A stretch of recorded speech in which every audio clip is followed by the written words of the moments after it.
Welcome welcome all to episode 276 of the Xbox Expansion Pass, recorded on Saturday, May 24th, 2025. I am your host, Luke Lohr, the InsipidGhost, joined by my co-host, the intrepid Captain Logun.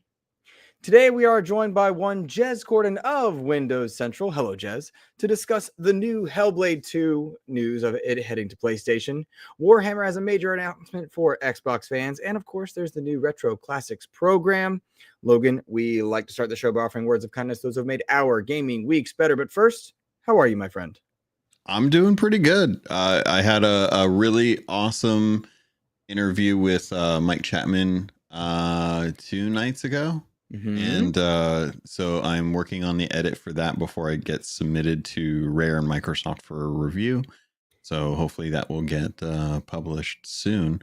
But yeah, I think we sat down and chatted for a couple hours and just kind of talked to Sea of Thieves. That's the future of Sea of Thieves, what's going on there. So a lot of cool little tidbits kind of going into that, and a lot of honesty is with him and I usually. So it was nice to get down in that. But outside of that, doing good. Randomly had a dream that I needed to buy a guitar amp the other night, and so I'm like sitting here thinking like maybe I should just go get a guitar amp today. Yeah, why not? And piss off my neighbors, because that's. And you have nothing to save up for. Oh, look at Jez Corden there. Look at cute little Marshall amp. What is that? Is that real? Yeah, it's real. You can get a little one like this. What? Yeah, it sounds really good. That's because I too had a dream that I needed a guitar amp, so I just went out and bought a tiny little one. That's awesome. It's got a belt clip. Oh my god! Now that's does it go up to 11? Please tell me it goes up to 11. That's cool. No, it does not go up to 11. Oh, missed opportunity. That's awesome though. That's really cool. I'm gonna have to look that in. I'm going to Amazon. God dang it. That's awesome. Very cool. Very cool. Yeah, that was my week. that's cool, because I've been trying to get Mike Chapman on back for years, and rightfully and appropriate that you get him, especially given everything that's going on in Sea of Thieves world. So very happy for you, my friend, and looking forward to it. And when it happens, we're gonna plug this thing to the high heavens. We need everybody to check that one out, because I'm really excited for that one. Because to your point, a lot of honesty needs to be said and had about Sea of Thieves, because there's so much good and so much frustrating that needs to be addressed. So I'm really excited for that. Very cool. Yeah, it's surprising. I found this amp, by the way. It is like $45 on Amazon.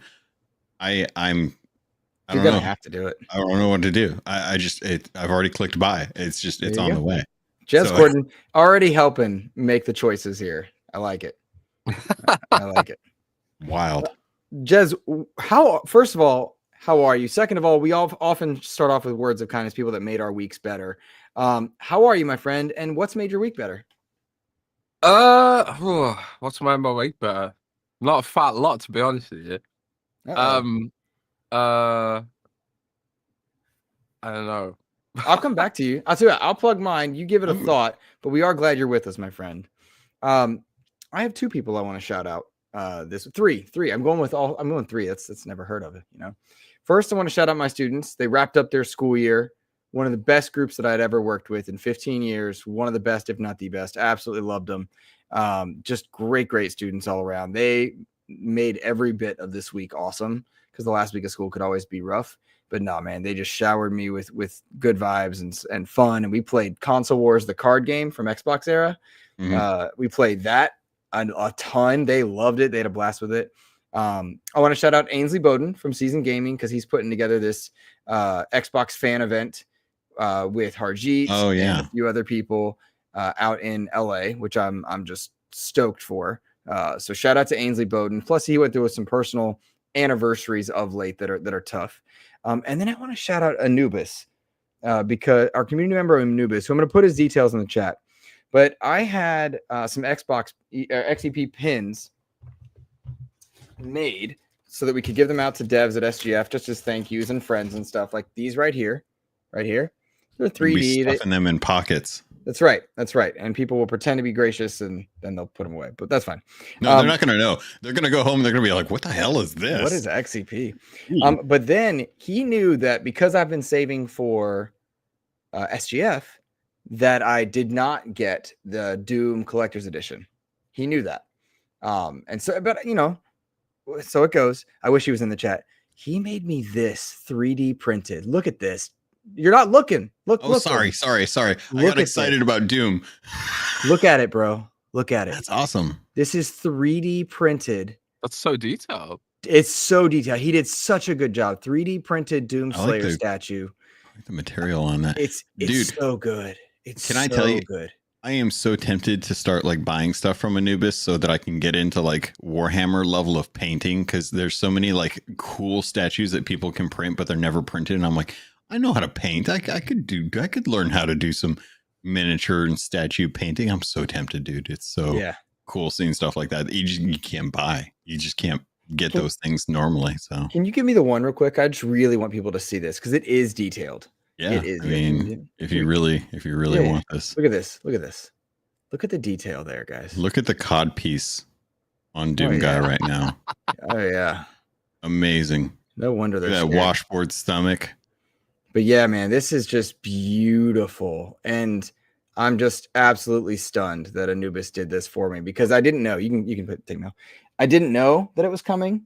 I didn't know it was going to be in the box, and so I'm just grateful for it. So yeah, shout out to Anubis, shout out to my students, shout out to Ainsley Bowden, all good people that have made my gaming week better. You're so positive, so much positivity, dude. You gotta be, man. I need more of that in my life, man. I got it. I got like you asked me what's made my week better. I could only think of the bad things. Dude, well, okay. So first off, there are good things. You got me to buy a little mini amp. That's fantastic. That's a hell of a positive thing. I made you participate in the evils of capitalism. That's not a good thing. I mean, you want to talk about the evils of capitalism? So Luke, you got Anubis for the Doom statue. Best Buy had a drop for the Doom Dark Ages controller. It was like $20 off, right? Yeah, such a good controller. I'm gonna get one of these because I'm gonna hold on to it, and it's gonna make some money down the line. Because I had I had like the Sea of Thieves one, and I held on to that, right? You mean this? Yes. So, yeah. So I got that one. Best Buy sent it to me. It was really nice. The best thing about it though, they accidentally sent me two. No, that's lucky. Did they really? They sent me two. I got two. I like opened up the door and I was like, "There's two boxes here. That's strange. That's did you check not your normal." account? Yeah, I did. They're sold one, and I was like, "That's strange." So, I have two Xbox Doom controllers now. When I was planning on just having the one, so I was like, "Well, that's awesome. Thank you, capitalism. Appreciate you and your horrible logistics for sending me a free controller." They did the same thing like a while ago with like a long time ago, back when Splatoon 2 was new. They sent me like two of the amiibo sets for Splatoon, and I was like, I don't know what to do with this. So I've just got like one sitting there, and I'm like, one of these days, some nerd's going to be really excited that I have this so I can mint. But that's I think that happened to me before. Where some company sent me two gaming things as well. It's the best. It is nice when it happens. I got tons of random Xbox merch all around me. I got the Starfield hard drive. Nice. Oh, cool! I need to start giving them away. Probably. Yes, you should. Starfield headsets. I got a huge Stalker 2 statue in this box. I got literally nowhere to put it. So yeah, give it away. I'm giving away making a lot shelves. Of stuff. Yeah. I should do some giveaways, but. Let's give a shout out to Freight Conductor here. Starts us off today, getting us on the road to SGF. We're so close, by the way, guys. We're like $300 off. He says, "Has anybody checked on Rand after Watt got canceled today? Wheels of Time? Did Wheels of Time get canceled?" Yeah, Wheels of Time, the TV show, got canceled. Yeah. Rand was unsurprised. We talked about it yesterday on the show. He wasn't surprised. But then Rand's internet went down. So I don't know if his internet went down or he just rage punched his router or something. Yeah. And he kept it all inside, and then he was just all exploded out. It just broke his router or something. But nah, I think writing was on the wall with that show. He said after season. He said season 1 was good, but season 2 and 3 weren't good. That's a shame. That's a shame. Man. Well, that's a bummer. But thank you, Freight Conductor, for getting us started here. We are, man. I think we're like $290 bucks away from being fully funded for travel and hotel, which is just fantastic. Anything on that, it's just icing on the cake for like rides and stuff. Freight Conductor, because he's been such a supporter, I'm gonna give him one of the beans. Boozling? Oh no. It's one of those things, like I know, like I still owe like 2 beans. It's in the back of my head every time. I have it. I will do one if we get there, but my stomach can't handle it, and I got to go for a run later today. Oh God, my stomach can't handle it. They're so not good. They're bad. They're bad. There's so many old bandages in this bag. Jez, did we get you? Did we pin you in on what made your gaming week better or no?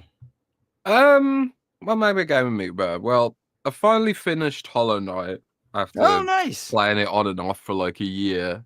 Mm-hmm. So that felt good to finally draw a line under it. Played it entirely on my Lenovo Legion Go. Cool. It's a good device for 2D games, I think. It's a good device for 3D games if you're plugged in, but like battery life's terrible if you're if you're playing a 3D game. But like if you play a 2D game and put it down to low power mode, then you get like 3 or 4 hours out of it, just about. Mm-hmm.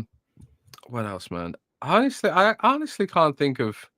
It's so, my memory's so weird because I think it's working in news, man. I think in terms of the next hour rather than what happened yesterday.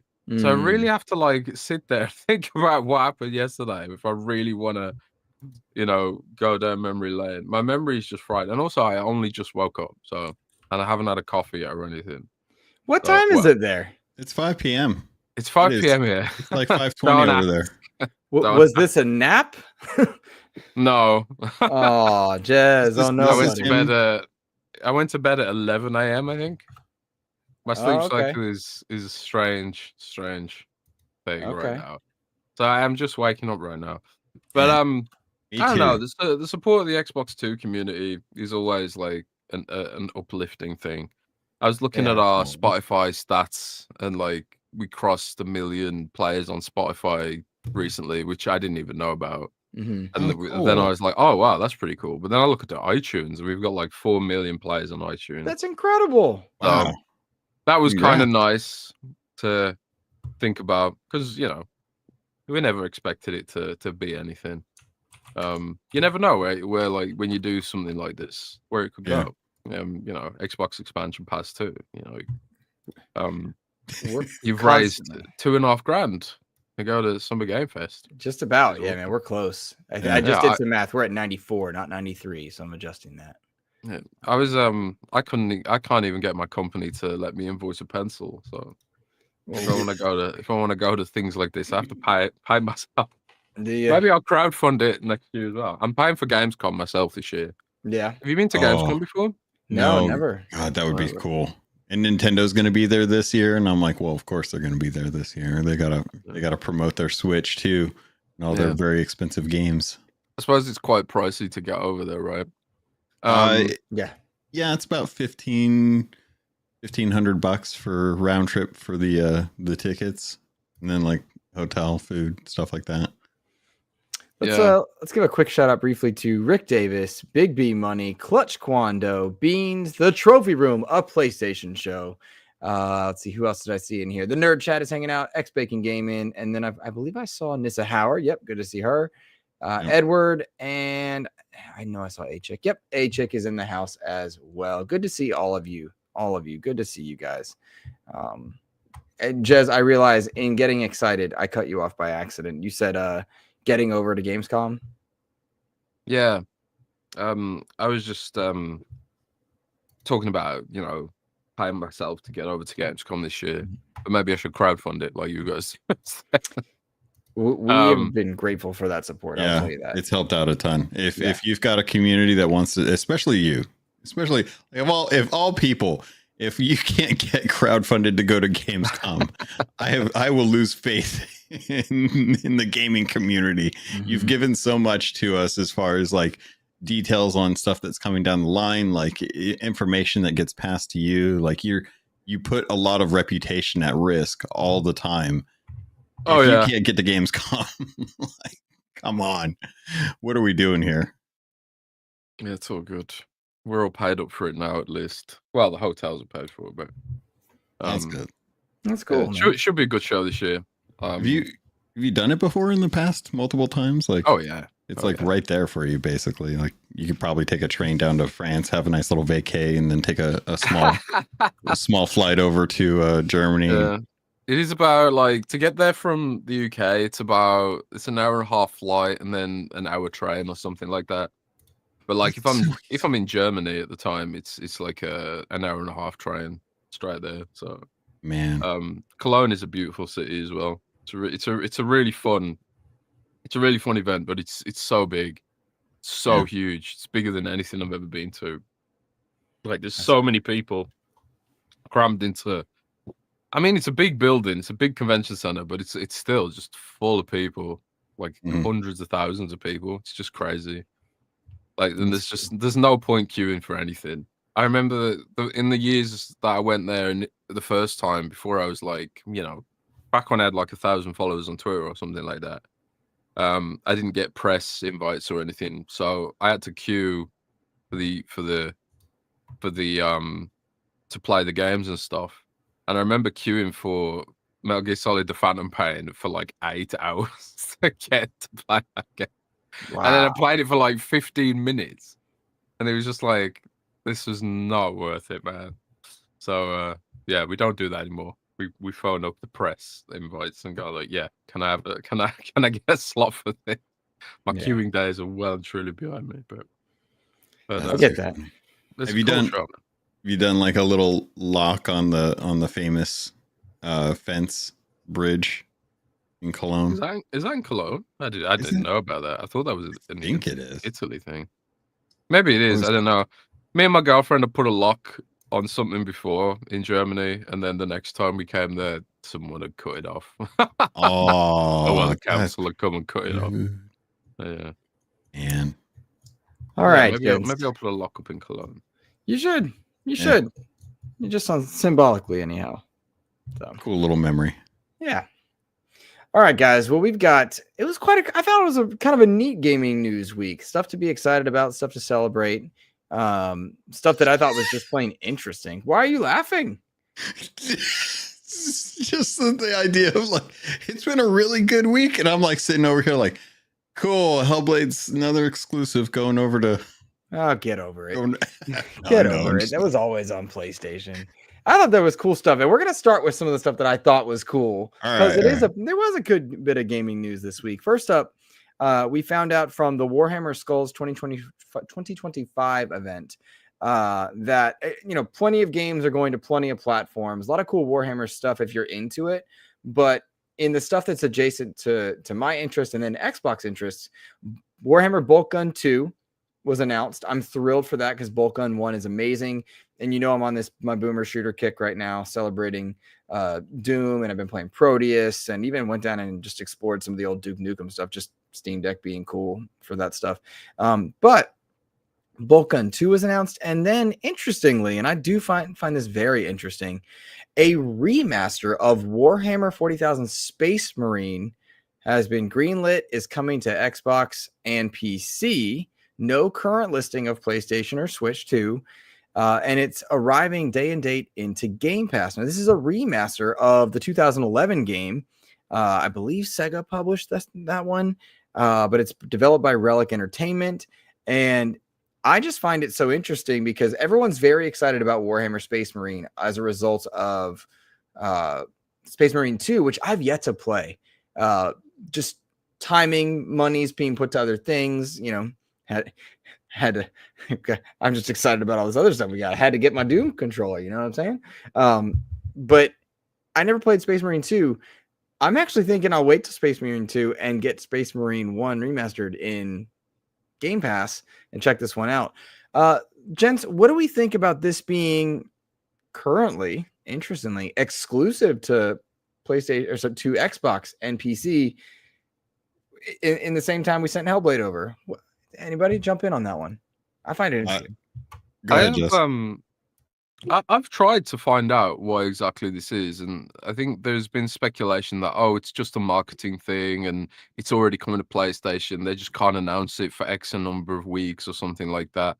But like, I don't know, man, because like in every bit of literature I've seen, there's no mention of PlayStation whatsoever, and usually in the proper press releases they send out is usually where they would mention the platforms, and like the press release I've got here for Space Marine right in front of me, it's very specifically says launching on PC, Game Pass, and Xbox Series XS in the headline, with no mention of PlayStation whatsoever. And I've emailed them back and said, "Can you give us an explanation why it's not on PlayStation?" No reply.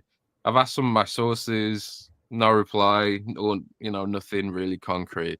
So like increasingly I'm wondering like this must be an actual true timed exclusive. But I do think like there is some incidental shenanigans going on here probably. I don't think Microsoft, because we were talking about this on Xbox 2 with Rand, and Rand was like, would Microsoft really money hat a remaster of an old 360 game? So like it could be something like there's an old deal in place that is sort of rolled over. Maybe it's the Power PC version of the game the Xbox 360 version of the game specifically that's been ported, which gives Microsoft some licensing rights or something. Or it's the tail end of some old contract or something like that. Or maybe Microsoft like helped with the port, because obviously this is Sega published. It's not Focus and Saber. It's Sega and Relic and another studio that made this. I think they're called Sneaky Box or something like that. So maybe Microsoft was just like, maybe they do a lot of talks with Sega. Maybe Sega was like, throw us a Game Pass deal for this, and we can justify the costs. Because I suppose, like in their mind, it's like we want this to be 100% profitable. We don't want to invest anything to do this port, because obviously, in a way, Sega would be, if Sega put money into this, they're kind of funding someone else's IP now, because they don't have the license for the game anymore. They don't own Space Marine in any way, shape, or form. It's owned by Games Workshop at the top level, and then the new game is owned by its Focus that has the rights to Space Marine now. So Sega's probably like, we don't want to spend any money on this because it helps our competitor. And maybe Microsoft was just like, well, stick it in Game Pass, we'll pay for it, or fund it that way.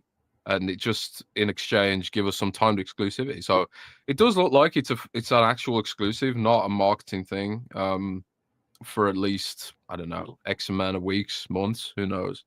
But it's interesting to see Xbox actually get an exclusive, and then how much controversy there is about it. It's like I did a tweet yesterday where it's like, if a game skips Xbox, nobody bats an eye. But like, if a game skips PlayStation, everybody loses their minds, right? Mm-hmm. Even I was like, what the fuck?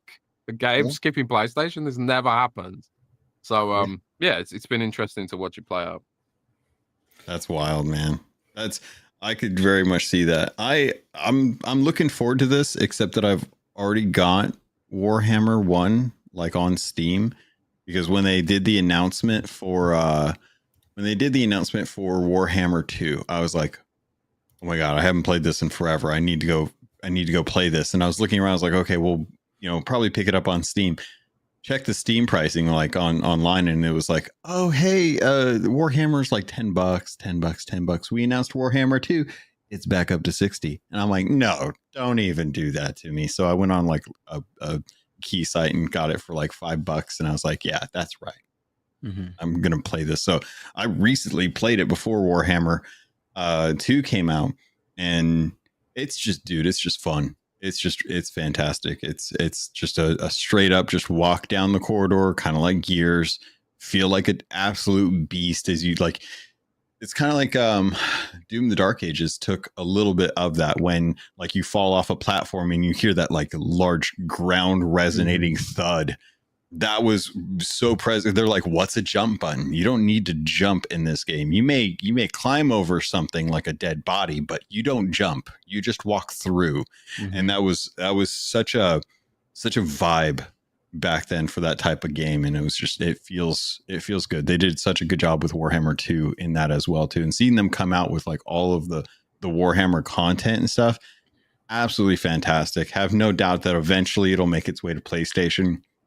But it is weird how publishing works in this day and age, how it literally does seem like it's all just down to contracts and lawyers, and just who has access to what and who's putting what where is not necessarily like a malicious effort. It's just a thing that we do because that's what we can do at the moment. And then we'll work on the rest of it later. Cause I'm sure like, dude, they must have been working on Hellblade 2 for the PlayStation port of it. And I remember we were talking like back when, and shout out Jess, thank you for the nice super chat. Like that, Jess Corden, 20 euro. They had that super sticker. Thank you, my friend. Thank you so much. Appreciate it, buddy. That's pounds. It's great British pounds. Great British pounds. I appreciate Not you. Not quid. Thank you, my friend.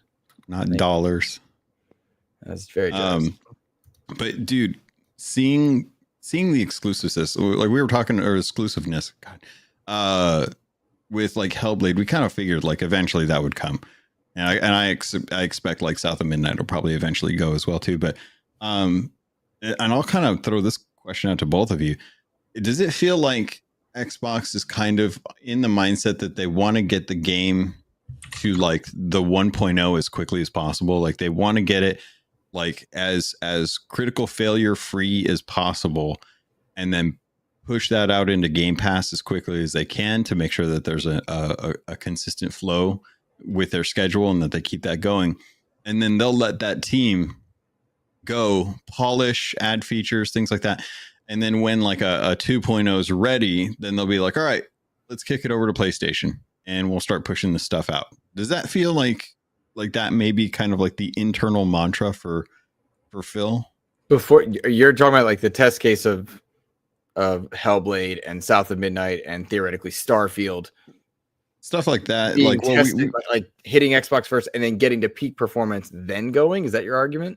Yeah, they aren't really too worried about doing day and date with PlayStation because they want to get the minimum bare product ready and then get that shipped out. No, nah, I don't think it's necessarily like, I don't think they think of it in that kind of way. I think we'll see more and more games go day and date to PlayStation because Microsoft's metrics suggest that it just doesn't hurt Xbox. You know, people aren't leaving Xbox for PlayStation. That's what I've been told repeatedly by, you know, people who know.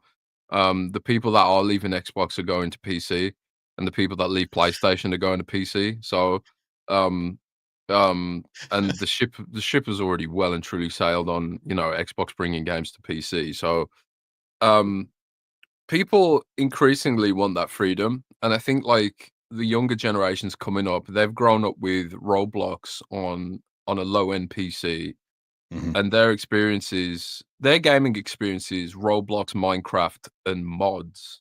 That's their gaming experience. And like when you tell them like, oh hey, you can have this console, and it's like, oh, it doesn't have all my mods, it doesn't have CurseForge, it doesn't have any of these extra layers of control that PC affords them, that they've grown up and been used to with the family PC. They don't want the console. So and also the people our age who've grown up a little bit more, and now we've got disposable income and we can buy things like mini amps and Doom controllers.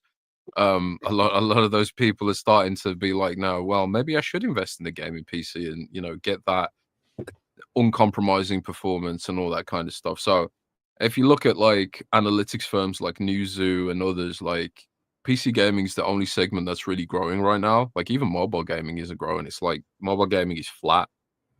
Console gaming is flat to slight decline, and then PC gaming is like going up slightly.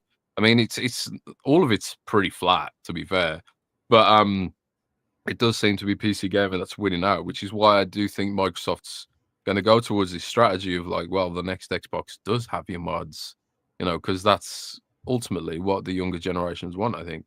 So when it comes to games like Hellblades, I think Hellblade probably predates the Latitude strategy, I think they call it internally, which is putting games on all platforms, getting as much, you know, margins as possible and as many monthly active users as possible across all of Xbox's portfolio.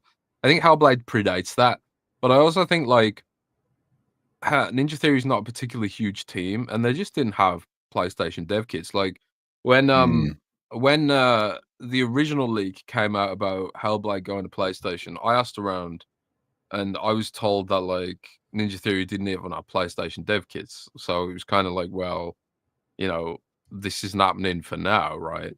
And then I heard like earlier this year that okay, now it is happening, you know, and I put a report out in January, I think, that was like corroborating the hate that Hellblade 2 was a thing for PlayStation. But I think at the time it was just like, we're a small dev, let's focus on one platform. And I think Xbox will still have those games moving forward where it's like smaller dev, let's focus on one platform and bring it to PlayStation later. I think you'll still see some games that do skip PlayStation from the start, not necessarily because they want to beta test it on Xbox, just because they want to focus on one platform, or they only have the capacity to focus on one platform. But I do see a future where Microsoft's just like day and date everything, because people are digitally locked to Xbox. You know, there's literally nothing PlayStation could do to get me to ditch my Xbox. I have hundreds of digital games that are locked to the Xbox platform. There's nothing PlayStation could do to get me, nothing at all. And it's the same vice versa. You know, there's like no matter how many bangers Microsoft puts into Game Pass, people have hundreds of digital games locked to PlayStation. There is nothing Microsoft could do to get them. And in business, they call this the cost of user acquisition. So like, it's like how many AAA bangers would I have to release in a short sprint in order to even make someone consider an Xbox? And it's just like, they'll have done a cost of user acquisition analysis and just been like, it's just impossible to get someone to switch when they've got that much history, that much digital content locked to that box.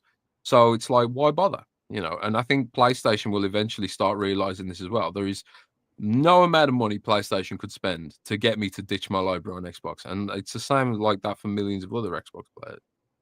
I think you nailed it though, because there's nothing. The ecosystems are set.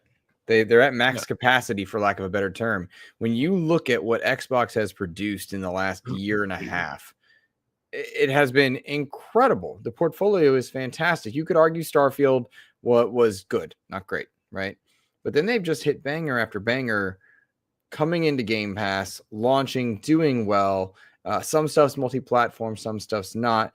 And then simultaneously within that same window, we see Indiana Jones and Forza and so many other games going into the PlayStation ecosystem and doing very well out the gate. Very well out the gate. And so if they're doing so well now that they're on PlayStation, why weren't they attracting people to Xbox? It's because people are ingrained in their ecosystems and they're just not interested. And I know our friends at the Nerd Chat would argue that that's why PC is the future. And I honestly think that's why Xbox is looking to have multiple storefronts on an under TV box in its next generation. Why that handheld will be able to sideload different storefronts as well. I play my Steam Deck. It's the best mobile gaming experience I've ever had. I absolutely love it. The idea that library could be available to me, as can my Xbox library, simultaneously with no muss or fuss in a console-esque distribution factor is the way to go. And shout out to Freight Conductor, $10 super chat, says Jazz is spitting facts. Thank you for the support, Freight Conductor. We appreciate you, my friend. And I agree with Jazz in a lot of ways there. Absolutely. Nissa Hauer, member for 13 months, says I will agree. I agree. Will never change to PlayStation 5 because of Game Pass. I think you're onto something with the caveat that price increase is coming. And so what does that do to the install base, or what does that do to people? And then briefly, we have a $2.79 Canadian from Game Positive, who says, anyone playing 40K Bolt Gun, Words of Vengeance. I picked it up for the flight to LA while it was on sale. I got that on my Steam Deck. I'm going to be diving back into Bolt Gun because I have it on Xbox somehow. I'm not sure how. No. He's talking about Words of Vengeance. Have you not seen this? Wait. So like I thought this they've was the expansion, and no. They've done it. I don't think you could play this on a Steam Deck. They've done a Really? version of Words of Vengeance where you kill enemies by typing a word. So you need a keyboard. Oh, this is a different House thing of than the I Dead. thought. Yeah, That's great. it's based on some viral Steam game. I think this is free. Bolgun 40k Words of Vengeance. I think it's free. And you type words to kill the enemies. It's really That's like the Dreamcast game, right? Yeah. Like But there was some of the viral kind of game that did it on Steam recently. I think it's kind of a riff on that. But it's kind of fun. Bolt Gun's awesome. I was playing Bolt Gun recently as well. I loved Bolt Gun, and I'm going back into it. But that's really cool. I didn't realize that. Very cool. It's like 3 gigs too. And it's free to play. That's hilarious. That is funny. But thank you for the super chats, guys. We really, really appreciate you helping us get there. So thank you. No, that's crazy. That's cool. That's cool. But so to go back to our bigger point, it sounds to me like these ecosystems are locked and stocked, and the console makers have to find ways to attract people in a way that's not just library, which surprises me, but doesn't surprise me anymore. Like, no longer does it bother me. It used to, and I just made peace with it. I was unbothered when I saw Hellblade go over and make its way into the PlayStation ecosystem. Yeah, the ship has well and truly sailed. I think a lot of the concerns people have revolve around like how other people react to it. Like I personally don't give a shit who gets to play games, and think, in fact, like in a perfect world, everyone would be able to play every kind of game. I'd be able to play Hellblade on my Xbox in a perfect world, but it's also like I think most people think of it like, how are other people going to react? How does this impact the platform, and thus how does this impact how developers are viewing the platform? Like Chris String put out comments that were like, publishers are baffled by the strategy, whatever, and then he walked them back, right? But it's like I think those are the main concerns people have, is like, how does this impact the platform? How are other people going to react to it? But like, so far, people don't seem to really give a shit, in terms of their individual console choices. I mean, we've seen like some high profile people be like raging about it and stuff like that, but nobody wants to abandon their libraries. Nobody wants to abandon Game Pass, and nobody wants to abandon their progression and stuff like that. And the people who are able to abandon their consoles are people who weren't that invested in the platform anyway. Like, maybe they don't have that many games and they don't think it's that important to switch platform. But this is, like I say, if you are someone who is hardcore invested in the platform and you've got like tons and tons of games, like, am I going to switch to PlayStation just because they get to play Hellblade a year later? It's like, it's crazy. It just doesn't make any sense, right? And hardware sales were up 8% year over year last month, which is, weird. But it for suggests PlayStation that, or in general? no, for Xbox. Really? Yeah, Xbox's hardware sales were up 8% year over year in the United States for April, according to Sakana. Now, part of that might be people trying to buy consoles ahead of the tariffs, right? But it also just might be Game Pass was on an absolute tear. Maybe that drove sales. It'll be interesting to see what happens to sales when the tariff prices do fully go in, because they haven't fully propagated across all the retailers yet. But like, that was not just dollar sales, because like the tariffs have impacted some retailers, but like that was also unit sales. They were number 2, which beat the Nintendo Switch, which obviously is in its final month ahead of the release of the Switch 2. But like, up is up, right? And I think if the masses were really that bothered about this strategy, it would still be going down. So I think Game Pass is doing the business for them, and I ain't worried about the hardware or the ecosystem. Companies are making more money than ever on Xbox. So you're not worried, Logan? What's your take on that?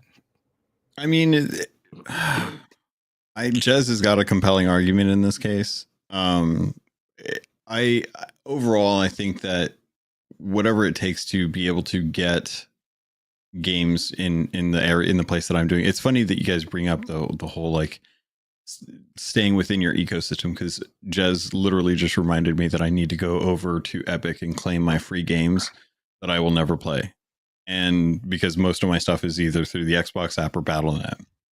And seeing that they want to actually have like Game Pass be like their main driver is good. I'm hoping that we will get access to multiple ecosystems on the next hardware.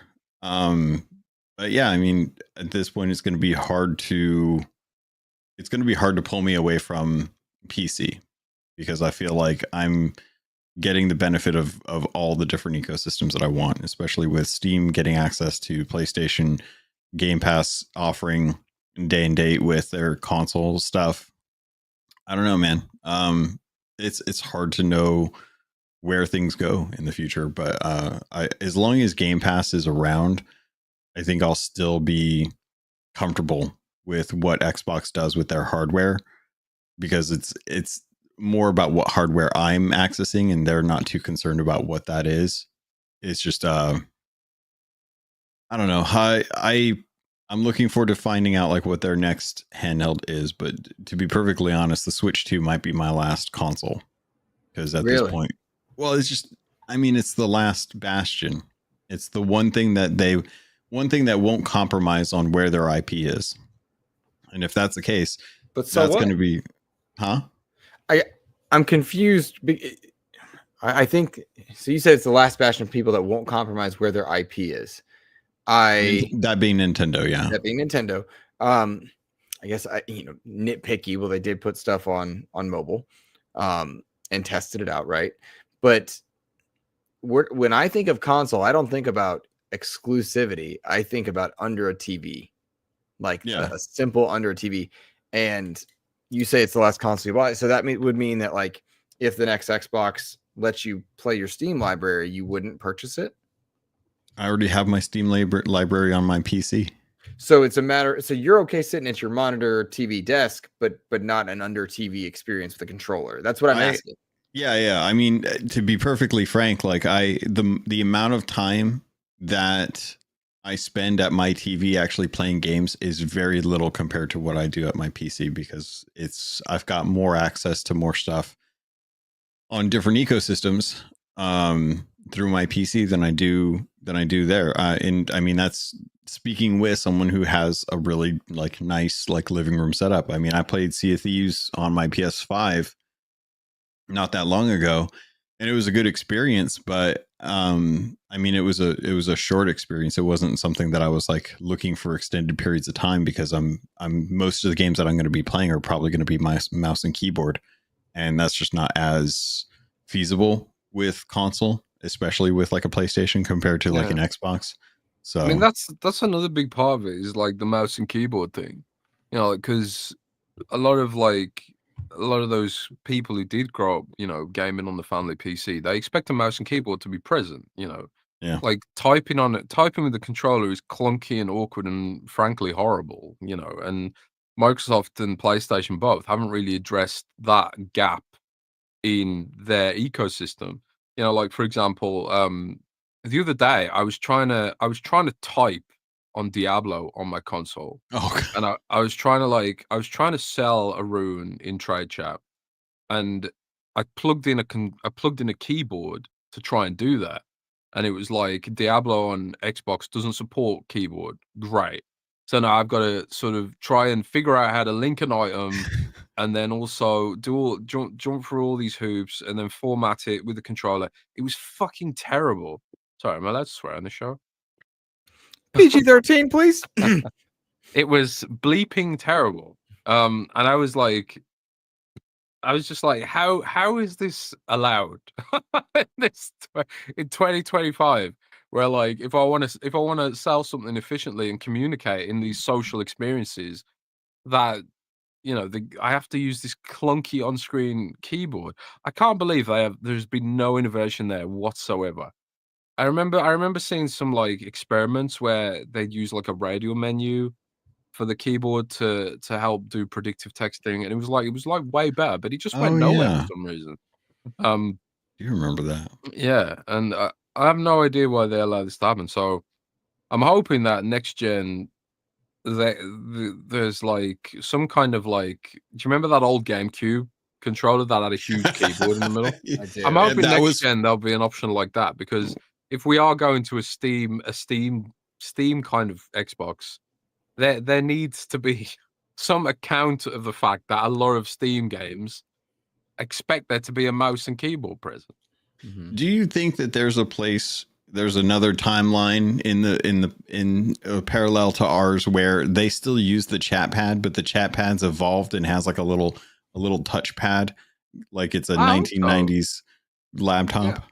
I hope so. I mean, Microsoft stopped manufacturing their own chat pads. There's a lot of third-party chat pads that you can get still. But like I say, like a lot of them ain't really fully compatible with the games. You know, it's all those APIs that are missing. But I do know, I did notice increasingly that we get the PC version of games on Xbox now, like Tainted Grail, Fall of Avalon, for example. That's the PC version running on Xbox. Like you go into the menu settings, you can change the resolution, you can turn on and off VSync, like all the same PC, all the same settings you have on PC. It's been mapped to the Xbox. So I do think like if we are moving to next gen and that PC is the native development environment for the next Xbox, and they use I don't know, some kind of AI port system to bring it to older systems or cloud or whatever. I do think keyboard needs to be factored in increasing amounts. But yeah, I'm really intrigued about next gen. Like, if it is true that it is going to be really open, then it could be amazing, like well and truly, I think. But it needs to have those peripherals. It needs to have a keyboard. It needs to have a trackpad at the least. All that kind of stuff. I think maybe long ago, Smart Glass was maybe meant to address that in some capacity. If you remember Smart Glass, the idea that your phone was a companion, that would have worked well. I noticed that I do that when I'm watching people on YouTube on my tablet. It's just like, no, I'll just pull my phone up, make my comment, put my phone back down, which is a thing. Freight Conductor Man doing everything he can to get us to SGF. Thank you, my friend. Says with a $10 super chat, bring on Universal Library. I had all 350 of my Xbox games show up in my PC library for 20 minutes, and it was glorious, even if it was a mistake. I talked about this last week as well in some capacity because I was playing on my Backbone yesterday. Because I'm reviewing the Backbone, just testing it out in different places and whatnot. And when you hit that Backbone button linked to your phone, it pulls in all your library, everything you could play on your phone via cloud. So it pulls from anything that is as linked up to your Backbone account, which is awesome. And that universal library, I honestly think is the truth. And I think that's how Xbox makes itself unique in next gen, is they have your Epic and your Steam and everything available in a universal library capacity. I don't know how that'll work financially for them, but they'll have my money if they can do that.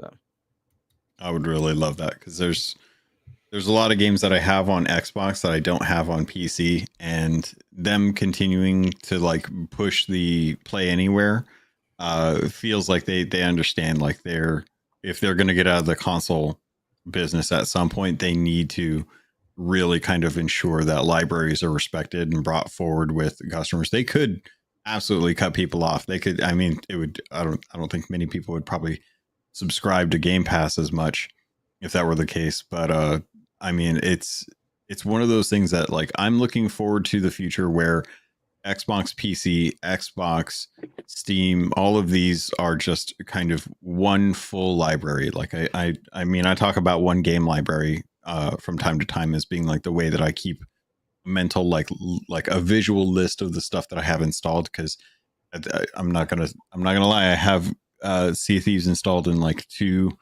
different launchers at this point, just for stability issues. So having that like pop up and show me like, okay, well, I've got it on installed on like a Battle.net and I have it installed on Steam, kind of helps like show me what games I have. But it would be nice if I had like all of my Steam, all of my GOG, all of my Epic, all of my Ubisoft, all of my, like all the games that I have purchased on PC, along with my console stuff, so that I could actually go back and play like Rare Replay, or I'm trying to think of some like actual console exclusive stuff, which is hard because I'm so used to picking it up on Xbox app through there. But it would be cool. It would be something that I think they need to take into account. Talking about the idea of like having mouse and keyboard on console feels like it's one of those situations where I'm going to anticipate them moving more towards like a text to, or a speech to text scenario, because there's just it's one of those things where they expect most people to be on headset, so it'd be easier for you to pull up a microphone and say what you're, like speak what you want to actually have typed out. But for games like Diablo, that's going to be impossible to actually do like sales. And also, Jez, what are you trying to get from people that you are selling stuff through Diablo? Well, a big part of like at least this season, like in the end game, the end game, people start trading because you're not getting the drops you need. And like one of the things you need is like runes to create rune words in your gear, which have extra effects. And like the rune that I needed, I couldn't find it. So a quicker way to do it is sell the rune you don't need and buy the rune you do need, right? Or trade the rune or whatever. So like in the late stage end game, trading becomes like a really big part of it, Okay. And you can sell like really good gear you get for like billions of gold, and then use that to buy other items you need, because the items they become so rare, like so rare, and they want you to grind for like 1 million hours if you want to get them yourself. So trading could be a quicker path to getting the stuff you need. But I completed the season journey and just bounced and whatever. I can't type, so I'm not going to play a game. So the engagement on Diablo went down because I couldn't type. So if you're listening, Microsoft, pay attention. I'm just gonna beat the dead horse that is, if they put Doom the Dark Ages armor in there, I'd be back. It fits so well. I feel like you would be really confused about what's going on in the current season. Who cares? It's Diablo. You run around, you kill demons, you move on. It's literally Doom. Like, oh, you got to kill this big bad and like if you want it, the story's there. Like, because Doom has a great story. By the way, new tat. Look at that, first tat ever. Gears of War, awesome. Doomslayer. That's right. Long story for that. I think we all have our fandoms on our right arms. Yeah. World of Warcraft. There you go. I love it. Oh, don't get him started, Jez, please. We could talk about horrific visions for like the next hour. Okay, or at least can we get to the hour mark, read the page, and then you guys can go. I guess. But the idea is, like, for me, to cross-pollinate, when CFDs put the Halo stuff in there, I was there. I was back in. Loved it. Played for months. I love when we see that. And Clutch Kwando, whom I just think is awesome, and I love his avatar. I need a Doom skin and gears. Yeah, that Doom guy should be everywhere. Put him in there. He's the Doom Slayer. Put him in Animal Crossing. Yes, sir. Rip, tear, plant, and share. I made that up just now, by the way. I feel like that's really good. That actually does work pretty well. Doesn't it work? That was just now me. Yeah, like I really wish we saw more of that, and I really hope that with Gears Reloaded, you get a little extra here and there. I'm stoked, by the way. Tony Hawk 3 and 4 are gonna have the Doomslayer and Revenant in there because that's fun, stupid hilarity. Like, it's like, why not celebrate your stuff? I hate fun. Oh, that's right. Fun is bad. So, Jez, I actually want to get out ahead of this, but earlier in the show, you said you needed more positivity. I need you to be the Revenant in Tony Hawk. Might help. You're telling me the man with a mini amp that has a bell clip doesn't like fun? I don't believe it. Yeah. You don't own a mini amp with a bell clip to not have fun. You're not fooling us, my friend. That's true. There you go. Yo, Clutch Kwando. Are you kidding me? Aw. Just gifted 20 XEP memberships on YouTube. Thank you so much. Logan, will you quick math that for me so I can add it to our total? Because I don't actually know how much it is. This is a good one for AI. It's around $100. Pretty sure.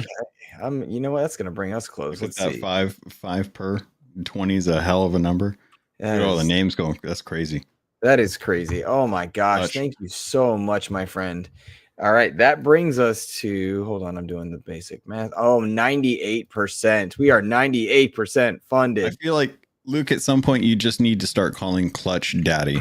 And he is truly helping us get there, man. There's no doubt about that. Thank you so much, Clutch. I really appreciate you, my friend. Wow. Wow. Oh gosh, Clutch, you're the man. Okay. Let's see here. How about, let's see. I'm derailed because I'm kind of just in awe at the moment. We've got other stuff. I want to talk about this retro classics stuff for sure, but and the FTC just being over. But while I'm updating this, Logan, would you mind reading our patrons so we can thank the other people that are keeping our show? Of course, there's so many good people that are supporting us on the regular basis. I still stand by our Discord is a safe haven from places like Twitter, where it's just a weird cesspool of AI bots arguing with each other. And because of that, it's nice to wake up and still be able to use like the Good Morning XEP GIF that was so pleasantly made for our community, but also just all the people that are hanging out in chat. Whether you're new or old, doesn't matter. You're always welcome here to hang out and spend time with us. But the patrons are the ones that are helping take care of all the bills. They are our producers. They do take care of being able to purchase stuff for, like, food on trips, to get ride shares over to theaters for appointments. And boy, are we booked.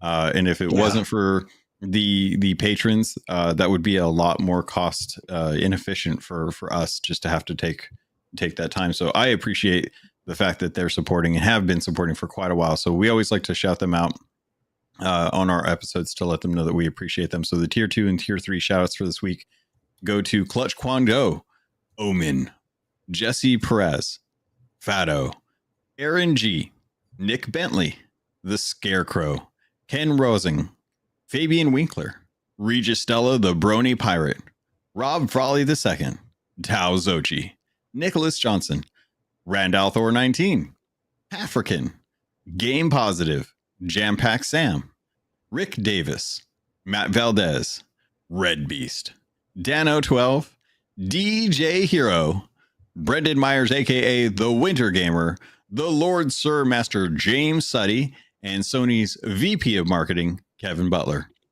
Thank you so much for your support. Thank you so much for taking the time to make sure that stuff works, because for whatever reason, Patreon always has weird issues where it doesn't charge or it declines, or there's just constant flux with Patreon. So thank you so much for keeping that support, and shout out to all of the subscribers over on YouTube as well, too. All of you that come in every single week, say first, second, third, Luke Smells, Luke's a Vault Boy, Trophy Room is the best, put me on your show. Those are weird. Why are those starred, Luke? Why did you star Joe's stuff? By the way, shout out to Joe, who's going to be there. I'm looking forward to meeting him too. Yeah, you'll get to meet him in person. We have some very cool things that we're going to get to see across our 3 days. So much that we had to split a couple of our meetings, which is cool.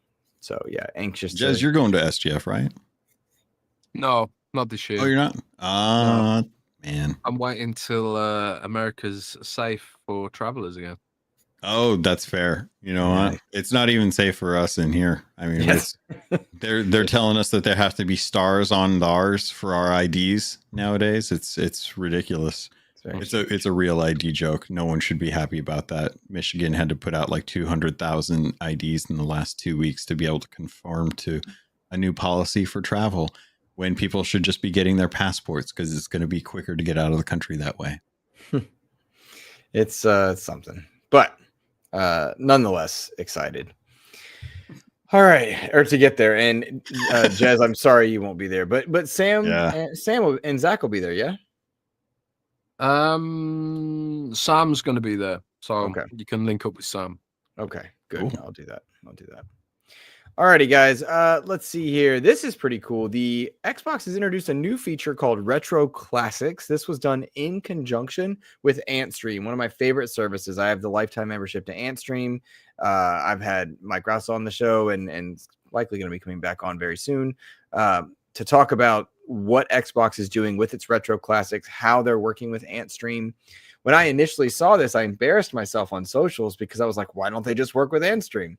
Not realizing that I misread something, and they actually are. So it's done in collaboration with Antstream and takes the form of a streaming-based feature that allows you to play old games over the cloud. Now, this is not new. Again, Antstream's been doing this, but what is neat is they took kind of a base set of games from like old school Activision titles, games like Pitfall and River Raid, which I tested it out yesterday. You get achievements for, which is fun. And you get to take advantage of one of Antstream's best features, which is things like leaderboards, unique challenges, community challenges, giant slayers, where you all kind of work to battle down and tick down big bosses in retro games. Absolutely cool stuff. But what I feel like is kind of snuck in under the radar here, guys, is that while there is a set catalog of roughly 50 games that you can access in retro titles, if you're a Game Pass member, which you absolutely should check this out. Again, free achievements and fun, cool little things there. You might find an old game that you enjoy. But what's so cool about it to me is that this is another feature in Xbox's backward compatibility lineup. What's fascinating is we had once heard that the backward compat program was done. We can't bring in old games. We've kind of locked and stock. This is all we can do with OG Xbox games as far as on platform emulation. However, there is a situation and possibility future where Xbox can't emulate on hardware for licensing and other reasons for Xbox and Xbox 360 back compatibility, but they could and can theoretically stream them from a cloud. So this might be a way to access a library that was previously locked away. And I wonder whether or not that would be possible, profitable, and probable if this situation takes off. So I will say to anybody, if you haven't checked it out, check out the Retro Classics. Go take a look at it. If you're a Game Pass member, it's right there. Some really cool features in there. You can play PlayStation 1 games, Mech Warriors in there, SNES games, old Atari 2600 games. Explore this. See if you have an interest in it. And if you do, support it, because there's some cool things in that realm. That's my soapbox piece there. Jez, we'll start with you on this one. What's your take on this Retro Classics program? Does my theory of future emulation via cloud opening a new catalog make sense to you? I mean, I'm too young to appreciate a lot of the content that's in there. I think, like, you know, I did play Pitfall, but it was like years after the fact, I think, and stuff like that. So I have zero nostalgia for this kind of stuff, and I did mess around with it while. It's early morning where you are. And it's early morning for me. I really need some caffeine somehow. But I did I did mess around with it during our podcast yesterday just to test it out and see what the crack was. And I thought it was too laggy to really enjoy. And I'm someone with 1 gigabyte down, hardwired Xbox in. I tried playing Mech Warrior 2, Mech Warrior 1, and there was this lag, made it unplayable. More so than xCloud? I'm sorry. More so than xCloud? Hard to tell. I'd have to test to see what xCloud's like these days. I haven't used xCloud in a while in the UK, but either way, like, Mech Warrior felt laggy to me. The side-scrolling games, the 2D ones, they were a little bit better because the algorithm doesn't have to update every single pixel when it's a fixed camera perspective. It just sort of moves the screenshot to the side, you know what I mean? And it's only rendering whatever comes into the camera view. But if it's like a 3D game, and that's to render the scene constantly because of the change in lighting and stuff like that. Yeah, I mean, it's a nice idea. It's a nice little bit of nostalgia, I think, for people who are into that stuff. But I don't think it's a particularly big deal. I can't imagine that they're seeing tons of players lining up to give this a go. But I don't know. Could be wrong. What if? Well, hold on, Logan. I'll take your thoughts on this one, and then throw a scenario at you. Go for it, guys. Well, I'm kind of in the same boat as Jez. I mean, like I mean, born in '82, like I was coming in at the end of like the whole Atari, and television stuff, and as cool as it is that this is going to be available, it's not like, I don't know, it's not like it's not as important to me that this stuff, because we've had this stuff available like on little mini consoles for generations. So Sure. it being available is not necessarily something that I'm like, oh my gosh, we have to preserve this. I'm pretty sure a lot of the stuff you can just grab on like a thumb drive and stick it into a PC and be able to play it. So the Mech Warrior thing was the thing that interested me the most, because I remember like the old Xbox Mech Warrior games and stuff, and Mech Assault, and that was like, oh, okay, kind of curious how that would play. But I'm glad that this is something that is available for those that want it. It very much feels like one of those, it was kind of like when GoldenEye came out for the rare replay. Everyone was going to pop in and play a couple levels and then call it. Very few people I think are sitting there making their streaming careers off of playing GoldenEye on Steam, but it's available for those that want it. They'll check it out. I remember playing Pitfall back in the day and always being very frustrated because the timing was always just something there. I can't imagine with some of these tight timing windows that they had for some of the old games, that's going to be something that lends itself to streaming, but I also haven't checked it out, so I can't speak to how good it is. But I know playing on like actual hardware, I hated when I would miss time, like letting go of the rope on Pitfall and end up falling and getting eaten by alligators or little green blobs. In XEP's Pantheon, I've had a lot of conversations with people at places like Digital Eclipse who have their gold program where they take old games and bring them forward with modern sensibilities and game preservation ideas. Recently talked to Night Dive Studios about the Kex engine and how they bring older titles forward. And then Mike Ross from Antstream came on and talked about how they keep games going forward. I like this because you and Jez, myself, we are too young to have played the 2600 when it was new type thing. However, it's not too long where the SNES, the PlayStation 1, the N64, the Dreamcast, the Saturn will need services like this in order to survive. There are too few Sega Saturn and Dreamcast games available, too few N64 games available, and Nintendo shows very little inclination to keep libraries open. And so I like this as a stepping stone to something greater. To Jez's point, it is a touch laggy.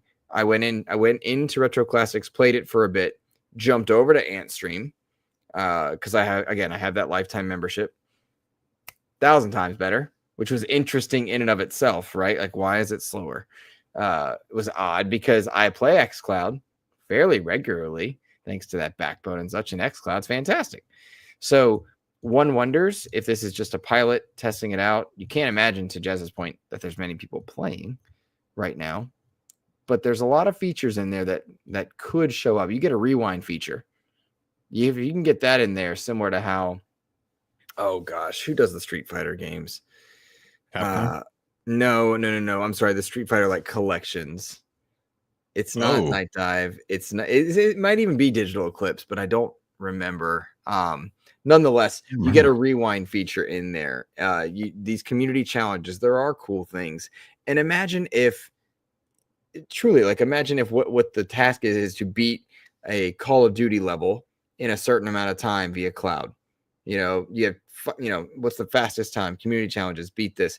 Suddenly you're generating a new community with a platform. My point is, this is a stepping stone towards that. So I think cloud technology will just get better over time. Like, one of the things I've heard is like next year, and I think they're testing them now in the Seattle Redmond area. Microsoft's going to be moving to more PC-based servers for its cloud delivery, which brings it closer to parity with NVIDIA GeForce Now. I told the story about how I was trying to play Clair Obscur on xCloud, and it was too laggy to do the parries because the parry window is so tiny. And then I switched over to GeForce Now, and it was fine. Like it was responsive enough to land those parries every single time, because Nvidia has, you know, custom built Nvidia based servers designed for cloud, whereas like Xbox is using some, you know, jerry rigged Xbox Series X hardware for their cloud right now. And which I thought was cool, by the way, in 2022. I was like, that's dope. Server racks, a Series X, that's so cool. Yeah, now I'm like, oh, okay, all right, makes sense. Yeah. It's a cool like it's a cool solution, but it's also kind of like, you know, the overheads that comes with like encoding the video and then sending it out. You need more GPU for that without it compromising the latency experience, you know. So when they move to PC based servers globally throughout, I suppose now in 2026 in the next gen cloud, it should be a lot better. But I do think cloud will probably be, you know, instrumental in preserving some of those old games, especially when like it requires emulation overheads that maybe aren't necessarily something you want to sell to a consumer because it'd be too expensive, but it's like something you could rent remotely, and like the same 100 users using the same server rack or whatever. I think it'd be way more viable. I was trying to play Metal Gear Solid 1 not remaster, the straight port of Metal Gear Solid 1 on my Xbox recently, and like it's not a particularly great experience. There's like a huge amount of controller latency, even though it's supposed to be a native game. It's really weird. It's like the frame rate of the game is not fully in sync with the console or the controller or something. So it wasn't a particularly great experience either. But yeah, emulation is preserving those old games is tough, I think. But more and more games are being just full blown remade lately. I kind of find. Yeah. I think you activated our buddy Clutch Kwando at the jerry rigged comment. I don't know. I always thought it was really cool to see that there were server racks, and I always found the differences between how a Series X works and a Series S works to be really, really cool. But it does feel like with their kind of pivot into PC everything approach, there's a lot to look forward to in that. It is really cool because like a single xCloud server rack can like power multiple instances of cloud, because obviously like each one's rendering at 720p, and they do some kind of magic where it's like, well, the single Xbox can actually run multiple instances of the game. I don't know why they don't like unlock that for local use. I mean, it'd be pretty cool if you could like, you know, run your own split screen stuff from your Xbox and just have like multiple instances of the game running at 720p or something, and then have local co-op. Amazing. I mean, in theory, they could maybe do something like that. I don't know, but yeah, it's, you know, it's cool what they did with the technology they had at the time, but Nvidia is just absolutely the benchmark now, and they need to be trying to get closer to parity with them, I think. Do you think that's just a hardware issue between Microsoft, like what their focus with their hardware and servers is compared to Nvidia? Like it feels like Nvidia's cost. Nvidia makes their own shit, you know. So yeah, Microsoft, presumably these are going to be AMD based kind of things, I presume, for cost. But maybe not. Maybe they're looking at Intel as well. I don't know. Maybe they make their own chips. I highly doubt that. But it's just cost, I think. But I think like it's gotten to a point now where it's like the performance gap is so wide they can't ignore that anymore, I think.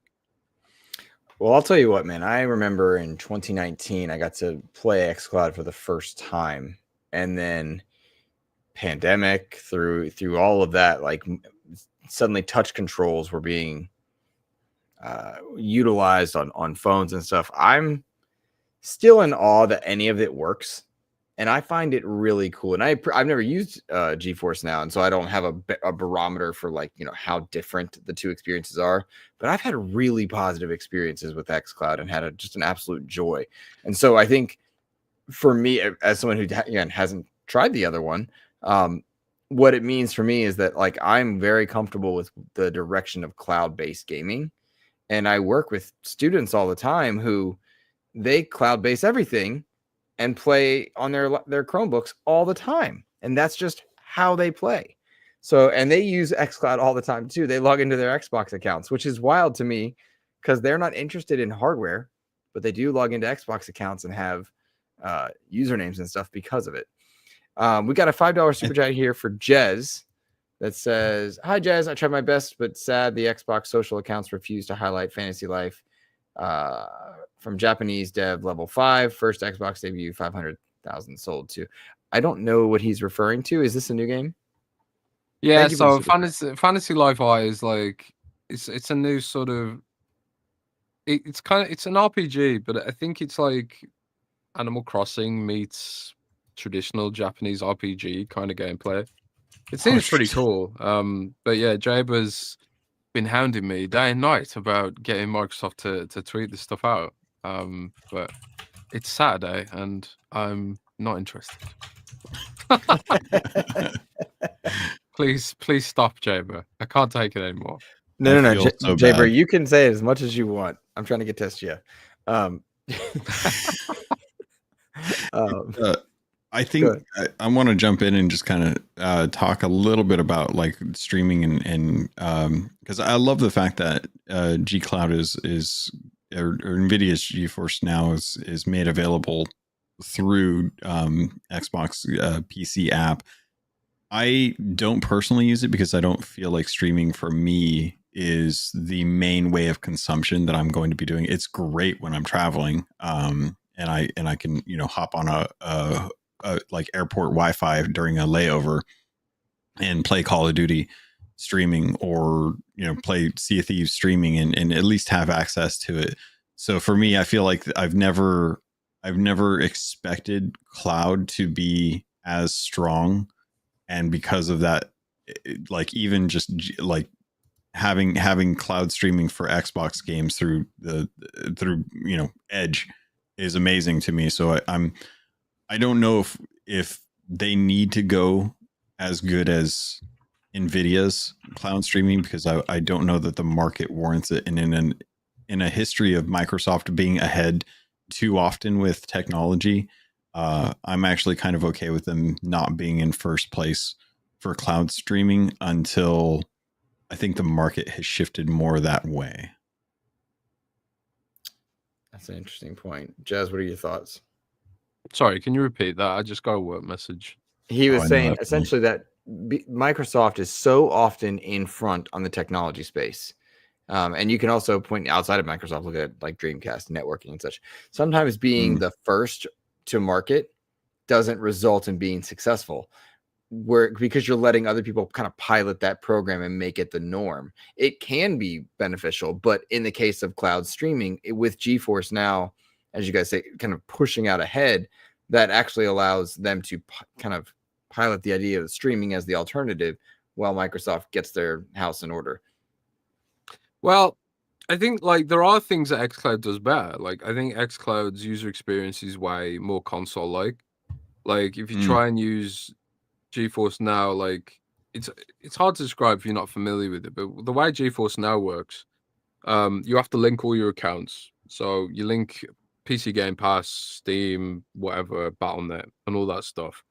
It kicks and those account linkages expire, so you have to relink them every month, which is a ball ache.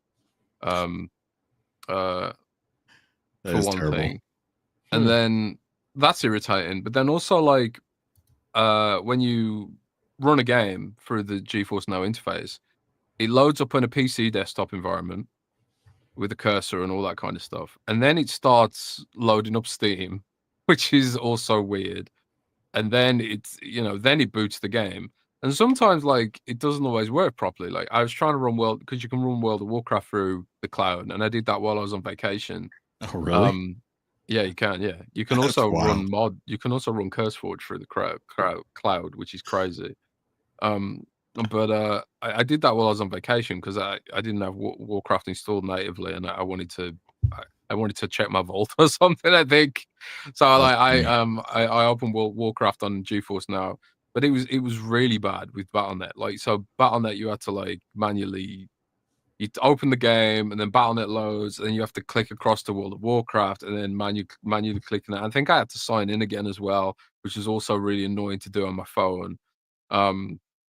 So I do think Xbox really has the user experience very much nailed down, what you see in front of you compared to GeForce Now. And once you get in a game like GeForce Now, you forget all the hoops you have to jump through to get in there, and it's fine. But like, but for people who just want to use it on their TV with a controller, don't want to have to, you know, plug a keyboard and mouse in or do any of the rest of it with certain aspects of GeForce Now. I think Xbox on the front end is far ahead of GeForce Now. So, and the back end updates will come. You know, I think there's nothing that stops Microsoft from being able to meet GeForce Now on power. And then also, like, you have to consider the fact that GeForce Now is quite expensive and also has usage caps as well. So, and also, like, if you want to use PC Game Pass for it, you need a PC Game Pass subscription on top of GeForce Now as well. So, I think I don't necessarily think that xCloud is gonna suffer because of GeForce Now. I think it's gonna be better because of GeForce Now. Because it's already got PC Game Pass integration anyway. So like, you know, Microsoft benefits there by piggybacking on top of GeForce Now in the first instance. And second of all, Microsoft like is really far ahead when it comes to having it pre-installed on TVs and just having like a more natural interface. And also it's bundled with Game Pass Ultimate as well. So I think the competition will help Microsoft. I think the competition has made Microsoft realize like we really need, if we are gonna stay competitive, we need to upgrade all our shit because GeForce Now is miles ahead in terms of latency and encoding technology. Clutch Quando says, as a consumer, I definitely agree. xCloud has places it can improve, just like anything else. They're not lost to me personally, and those are the things I care about most. All right, those are the things I care about. Makes sense.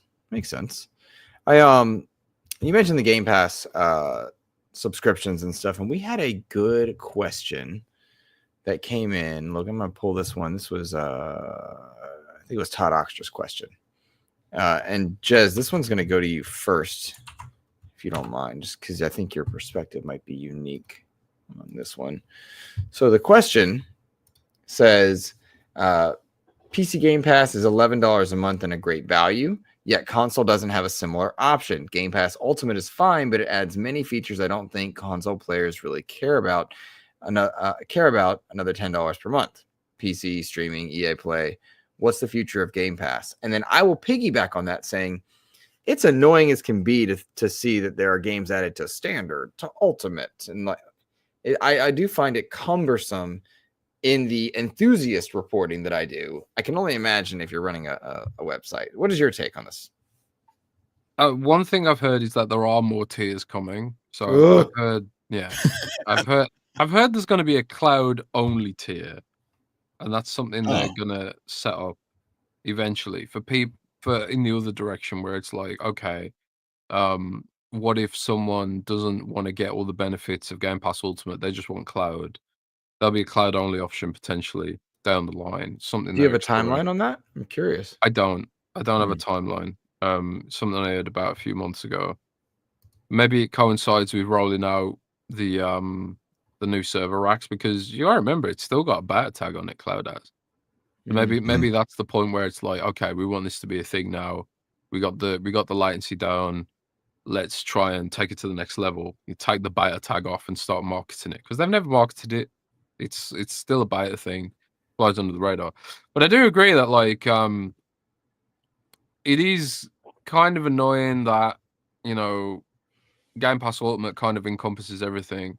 But I think well and truly that Game Pass Ultimate is kind of like that the PC game, the PC stuff and all the rest of it. I think that's more sort of incidental because the vast majority of games on PC Game Pass, vast majority are Xbox Play Anywhere anyway. So it's like you might as well just pretend PC Game Pass doesn't even exist if you're an Xbox Game Pass Ultimate owner, because all those games are Game Pass Xbox Play Anywhere, and if you own them on console via Game Pass, you also have entitlement to the Play Anywhere version as a result. So the fact that PC Game Pass comes in there, I think there's very, very few games that are PC only in that service. And I think in the future, pretty much everything will be Play Anywhere anyway. But I do agree it is kind of annoying if you never use cloud that you kind of have this perception of, well, I'm paying for cloud for no reason. But honestly, I think at the end of the day, the Game Pass Ultimate price subsidizes the sales of games that have potentially been disrupted by Game Pass, like Call of Duty. I think Call of Duty is such an expensive game to make, such an expensive annual operation, that Microsoft was kind of like, we kind of have to justify this, with the price in Game Pass Ultimate to some degree. And that's why like games started going to Game Pass Ultimate first and going to standard second.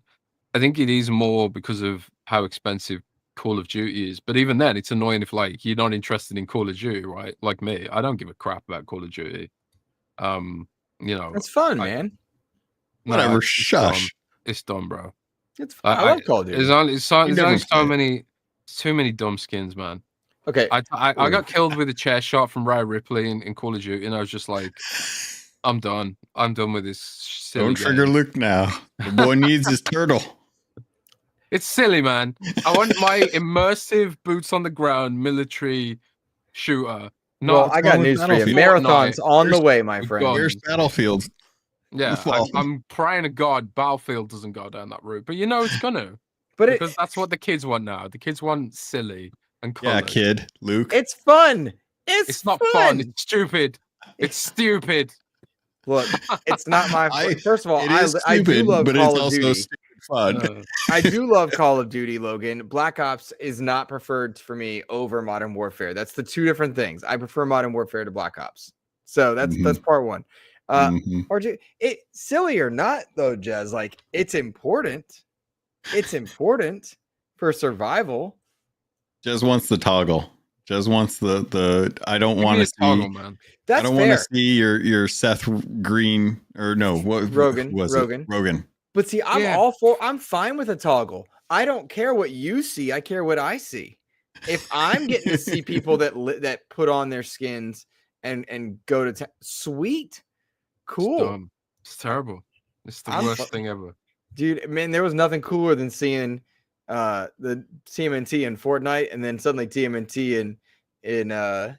Jez, and it was I hate it, man. I'm Jez, just old man yelling in the cloud, but it's you dumb. can't tell me you didn't think about picking up that Lilith skin. No, definitely not. Sacrilegious, man. Sacrilegious. What? It looks so cool. Yeah, it looks dumb. That looks cool. There's my Lilith. I can't see it. Lilith. Oh, it's up. It's kind of in that corner. Okay, I got you. Yeah.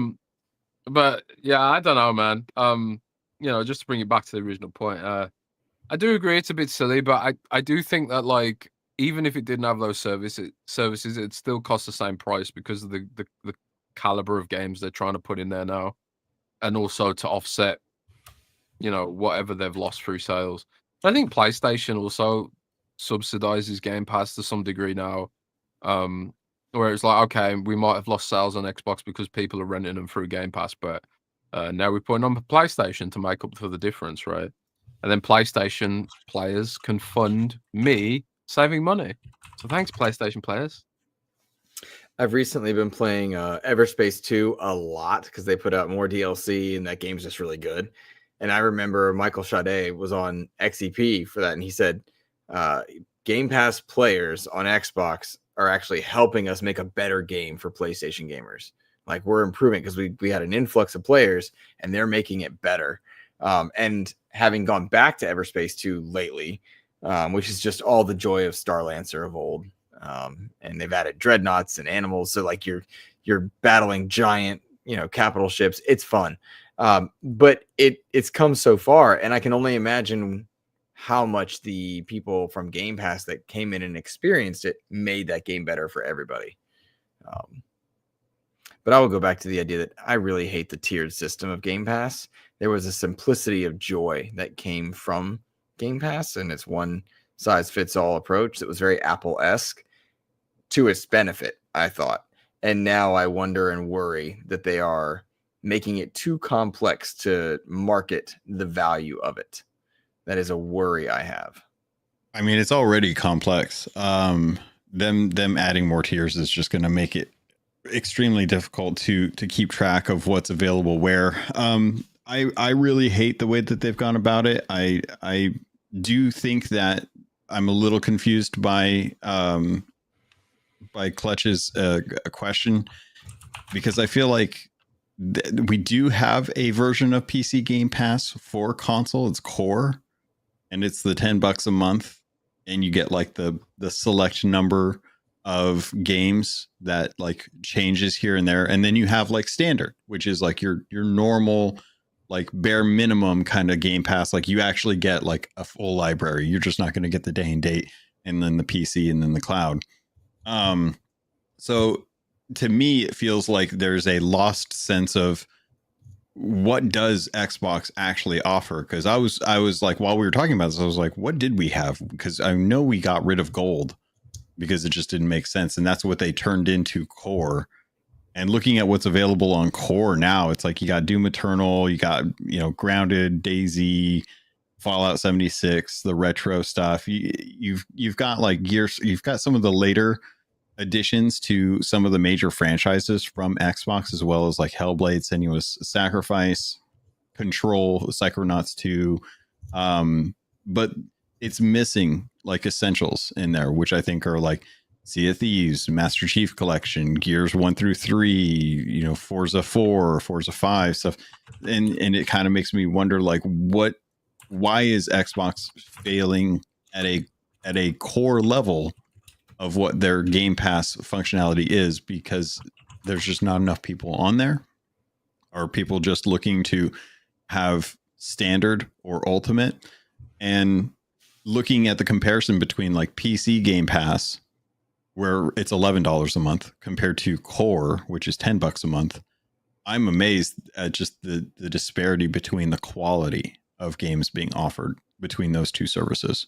And to the point about most console players probably don't care about the features coming in with Game Pass Ultimate, I 100% agree. Most console players probably aren't using all of it to their advantage. While we were talking, I wanted to boot up Halo Infinite and test out what it was like streaming through Edge on mouse and keyboard, and it was running great. No dips, looked good. Still had some stuff. Latency was there, or wasn't really like too bad. So there's things that I think console players could take advantage of. But at the same time, we're still living in a world where a lot of us are paying for ad-free experiences in streaming platforms and still getting ads. So we're completely just, and kind of jumping back to what Jez said, like at the very top of the episode, we're feeding the capitalist machine on the regular. And in some ways we're winning, in some ways we're not. With console players, I would hope that they would take advantage of the services that they have access to, but that's not necessarily going to be the case. I would imagine anyone that's paying for Game Pass Ultimate on PC is probably losing just as much value if they're not using a console to get access to the console games that are available through Game Pass Ultimate. They may be using streaming, but they may not, because chances are they're probably hardwired in playing natively on their system. So it just depends on what the goal of what you want is. And I think that was something that I think Luke and I were talking about when I was justifying my Switch 2. How much am I willing to spend for the sense of getting what I want out of it. Am I willing to spend $450 for the console and $50 for Mario World? Yeah. Is that like meeting the threshold? Definitely. But I also traded in one of my Xbox Series X's in my old Switch and put the money towards that. So it was less of an impact because there was an already sunk cost for hardware that I wasn't using. And much like with Game Pass Ultimate, I'm not taking advantage of all the console stuff, but I am taking advantage of the online. I'm taking advantage of the day ones. I'm taking advantage of the streaming from time to time when I go traveling. So it's going to depend on what you're doing. But if you're just a PC player, there's no reason why you shouldn't reconsider why you're paying for Ultimate if you find yourself not finding that value. And it just depends. How do you value it? Are you valuing it through the services that you're offered, the content access that you're granted, or the caliber of games that you're presented? There's so many factors to try and take into account in that kind of a situation. Logan, I have news. Is it good news or bad news? Well, it's very good news. You're not getting a kitten. No, that's not good news. Freight Conductor just sent the final $40 for our trip. We are fully funded on travel and hotel. That's awesome. For SGF. And I'm thrilled. I am honored. I am terrified because now I have to eat a Bean Boozle. Which I'm here. Jez, you got your Bean Boozled in the mail, right? Gene, you're Jez, you're doing this with us? Yeah. Doing what? The Bean Boozled. Jez is playing Diablo right now. No, I was actually changing the image someone used on an article because it's got a very, very, very poor aspect ratio. Oh, wild. Oh my. Okay. All right. This is the Bernie bots in England, right? Like you got the every flavor beans over there. This is a yellow one. What are you doing? What are those beans? These are Bean Boozled. You've done it before, I could swear. Or you did the chip one. The chip one? Oh yeah, we did the mystery chips challenge. Yeah. Yeah. This one, we're now fully funded. I would say. Oh my! No. Oh, that's not a good one. Oh. It's spicy. It's disgusting. Absolutely disgusting. God, what the hell was that flavor? Christ almighty. Dead fish. Barf. Yay. I barf. Oh, I don't like these. Ooh. God, do I have anything? Anything. I'm out of coffee. Oh my. Thank you for the funding. I have trail mix. That's all I have. That's all I got. Jazz is trying to save his website and we're over here dying. Oh my god. Okay. My teeth. Oh my god. Yeah, same. Christ. Oh god. Okay. This is cool. FGC versus Microsoft is over. Oh. It's done. They can't come back. They can't come back. Glad. It's over. Good. We've been covering this for 617 years. I'm really glad it's over. I think the FTC should be embarrassed, not because I think I know better in terms of marketing in the world, but they clearly never had a case, and I'm glad it's done. But I do think they wasted taxpayer money on it. Microsoft President Brad Smith said on social that it was a victory for the players. Cool. No, it wasn't. Okay. Yeah. My prices are still going up, sir. So I don't know. Liza P also got an Liza P got an easy mode. You okay there? I'm oh my god. It's a lot harder for him. It's a lot harder for him. Yeah, I'm not built for this. Is it spicy or what? No, it tastes. What flavor was it? Barf. Say what? Barf. Oh, was it barf? I got dead fish. That doesn't sound pleasant. Logan, please read the. So I don't care about the Liza P easy mode. I'd rather talk about Onimusha 2 getting a no, I'm talking Liza P got an easy mode. It is turning people into insane creatures of like I don't know. There's so many people so upset that Liza P is getting an easy mode, as if that's going to diminish their hard modes. It's very weird to me. There's still no date for the Liza P Overture expansion just yet, but we've been hearing more about it over the past few days, alongside an upcoming free update for the base game that's going to give players a new difficulty option. Let's see, whenever this difficulty update arrives, Liza P will feature new Butterfly Guidance and Awakened Puppet difficulty options alongside the standard one, which is being renamed Legendary Stalker.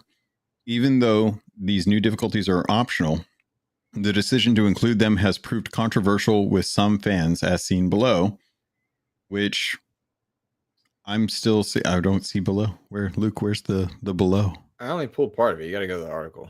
Oh my god. Okay. So yeah, I've seen people getting very, very upset. That's so dumb. Even memeing to the point where they're like saying that Elden Ring needs an easy mode, which I fully agree. There's no reason why you shouldn't have some sort of easy mode. If you're going to offer a hard mode, or if the game is naturally going to be hard, I'm totally fine with there being an easy mode, because at the end of the day, if it gets more fans to the ecosystem, that just, that's going to be a benefit for the game, because more people are going to buy it if they think they can actually play it. I think the devs need to make what they want to make. Make what they want to make, but nobody should be shamed if there is an easy mode or a hard mode or anything else. That's the thing. Yeah. Like, just make what you want to make, but if you put in an easy mode, nobody gets to dunk on you didn't beat the real game. Hush.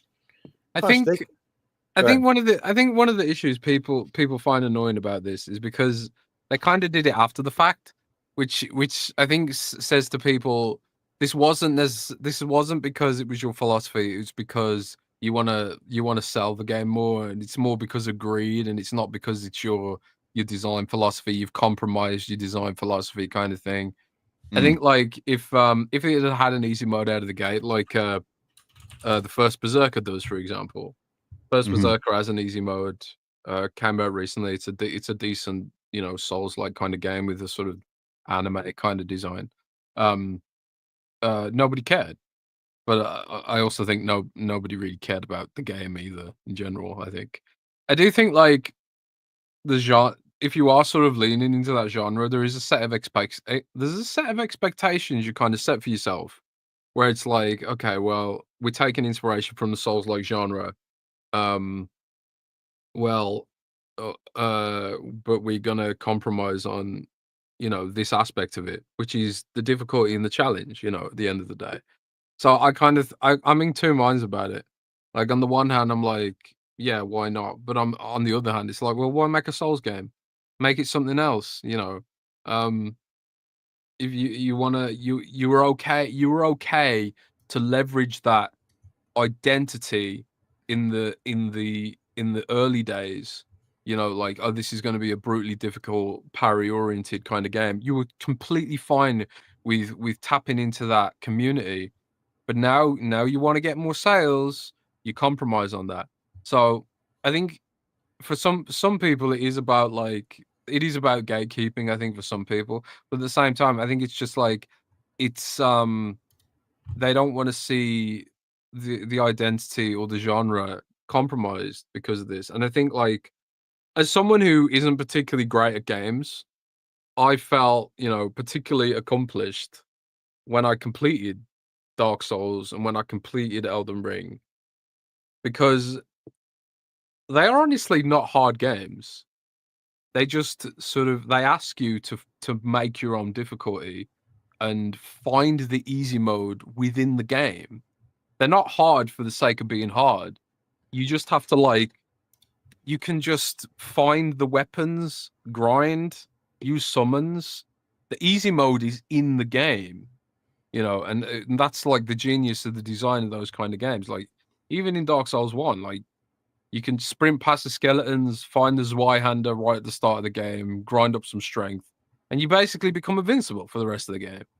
It's that's the design of the difficulty in those games.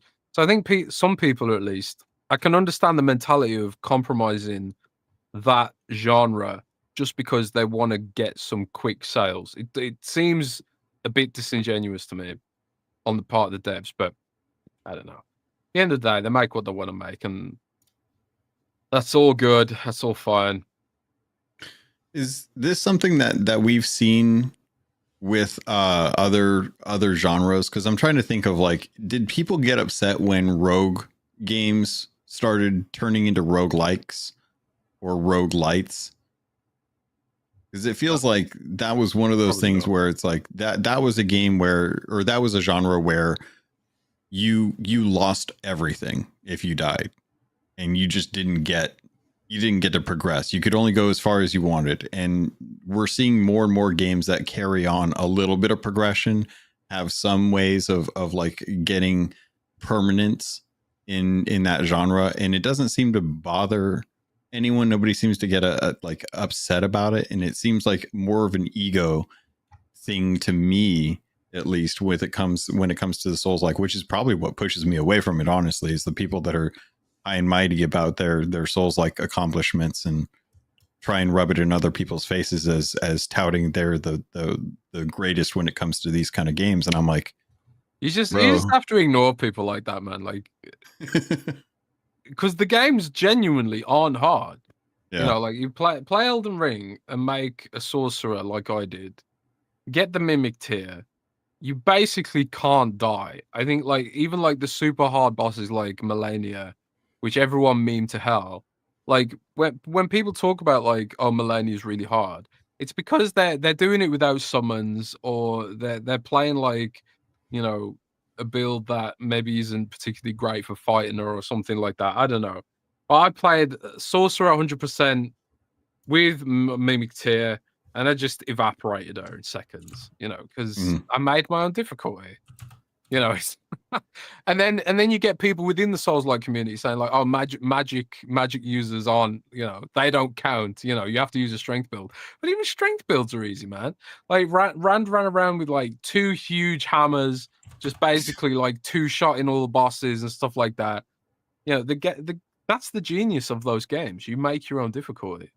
You know, and why do you feel like people jump on the difficulty as the aspect to tout?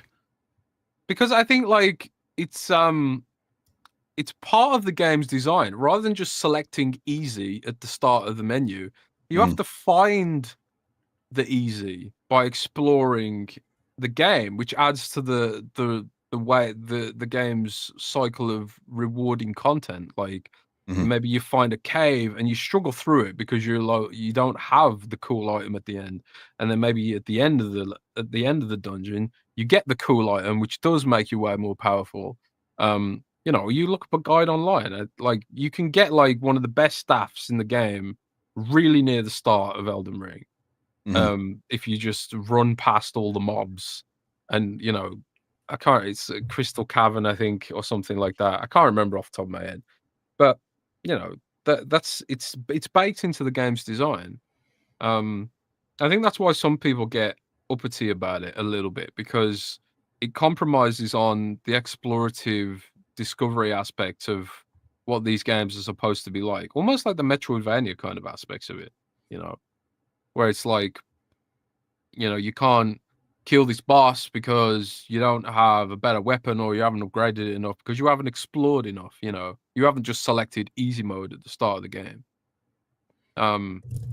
It's almost like a hobby, you know, these kind of games. But I do take exception with the fact that Liza P leveraged that identity to sell the game at the start, and now they're sort of like, well, we don't need you guys anymore, kind of thing. I think that's why people get a bit irritated with it,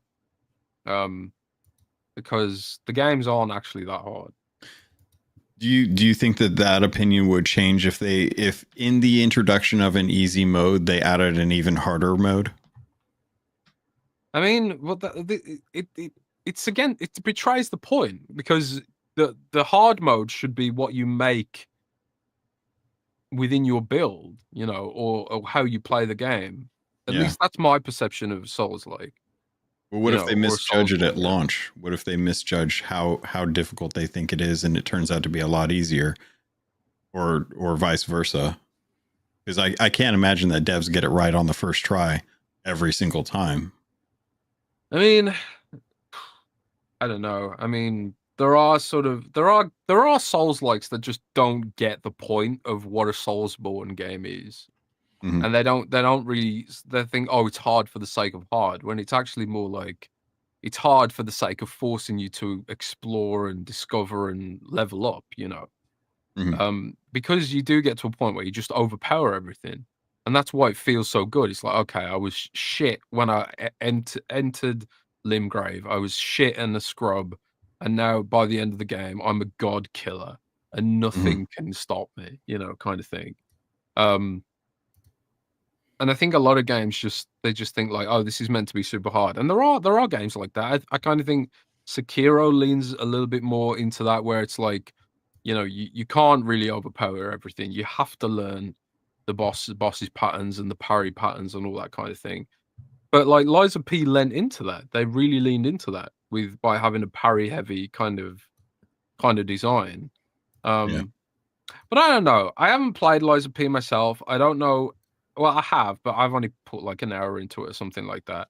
I don't know how much it sort of borrows from the original Dark Souls kind of design, where it's like, you can explore and find overpowered weapons at the start to make the game easier. I don't know how much you can grind compared to like something like Sekiro or whatever. So I don't know how much of the game's design revolves around that aspect of it.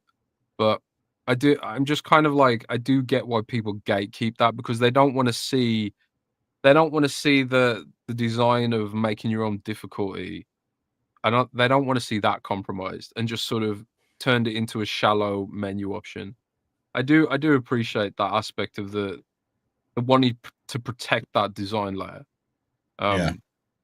But I find it interesting coming from a Diablo perspective, from my grinding sense, because for me, a lot of my power is built into the RNG aspect of it. And there's very much a point in Diablo where I will hit a tier or a torment where I'm just destroying everything in one hit. And there's just gold flying everywhere. And, loot goblins are being like evaporated by the time they even show up on the screen by the time I get there. So I always like decide, when is it the time to bump up the difficulty, and finding that like that path to like the final torment is the challenge for me. Am I going to be okay taking another hit to my resistances and my armor for the sake of getting better loot and stronger loot, and then kind of starting that grind up again? And I think that's from my perspective something that would be inherent with Souls games that have difficulty modes. It's like, okay, I play through the game on easy, I get the understanding of it, I've experienced it, now I want another challenge, so I'm going to bump it up to medium and play through and see if I can complete the game through medium. Like, and it's not really like that, because the loot isn't randomized in Elden Ring or Dark Souls. Like, the items are like, to like compare it to Diablo, it's like, exactly where the unique is, Yeah. to find. There's no RNG, and stuff like that. Whereas Diablo is very much about the rolls, right? Like how well the gear rolls, how well, if you get like a 2-star or 3-star ancestral, whatever. Yeah. And I do think like, I honestly don't think it's directly comparable, because I No, don't for sure. I don't really like Diablo's difficulty curve. Like, you go from like being weak as hell to suddenly just one-shotting everything when you just equip a couple of uniques. I think that's something Diablo gets really, really poor, to be honest. Where it's like, you just have to, the game revolves around a couple of meta builds every season per class. And it's like, you can't do things unless you use the meta builds, because the game's designed around the meta builds, which I think is kind of annoying. Whereas like in Elden Ring, I kind of feel like the game is more designed around, you know, just the weapons, really.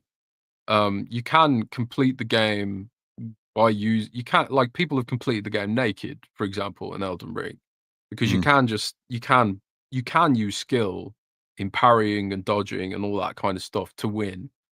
But if you don't want to use a skill like me, you can just, get a big magical mallet and just stun lock bosses to death, or a huge giant laser beam or something like that. But you know exactly where to find that stuff. Like, it's more explorative than Diablo. Like, there's no exploration in Diablo whatsoever. It's just click on this icon, kill these mobs, and then job done. Go and one-shot this boss, loot Pinata, job done. And then it's like, oh, the season journey's over. Got my cat, job done. Quit until the next season. I don't think it's super comparable to Diablo 4, at least in its current state. I think for it to be more comparable to Diablo, I think Diablo would need way better balance than it has. It would need some kind of the bosses would need their own resistances, I think. Yeah. And not just like, oh, I'm invincible now, which is something they added in this season, which is so annoying. So annoying. Or like, oh, the difficulties, the RNG as well, where it's just like, oh, if Lilith spikes land on you in a weird way, you are definitely gonna die, and there's nothing you can do about it. I hate that kind of design. So I don't think it's super directly comparable. Isn't that kind of the because in my mind, and bear with me, I don't play Souls-like games, but if you miss, and Luke, maybe you can speak to your experience with Elden Ring, if you don't parry something or if you don't dodge something, you just get annihilated by a boss, and there's not really any recourse. Not really. That's not 100% true. However, it can be true depending on what you have and don't have. What I liked about that being got me, y'all.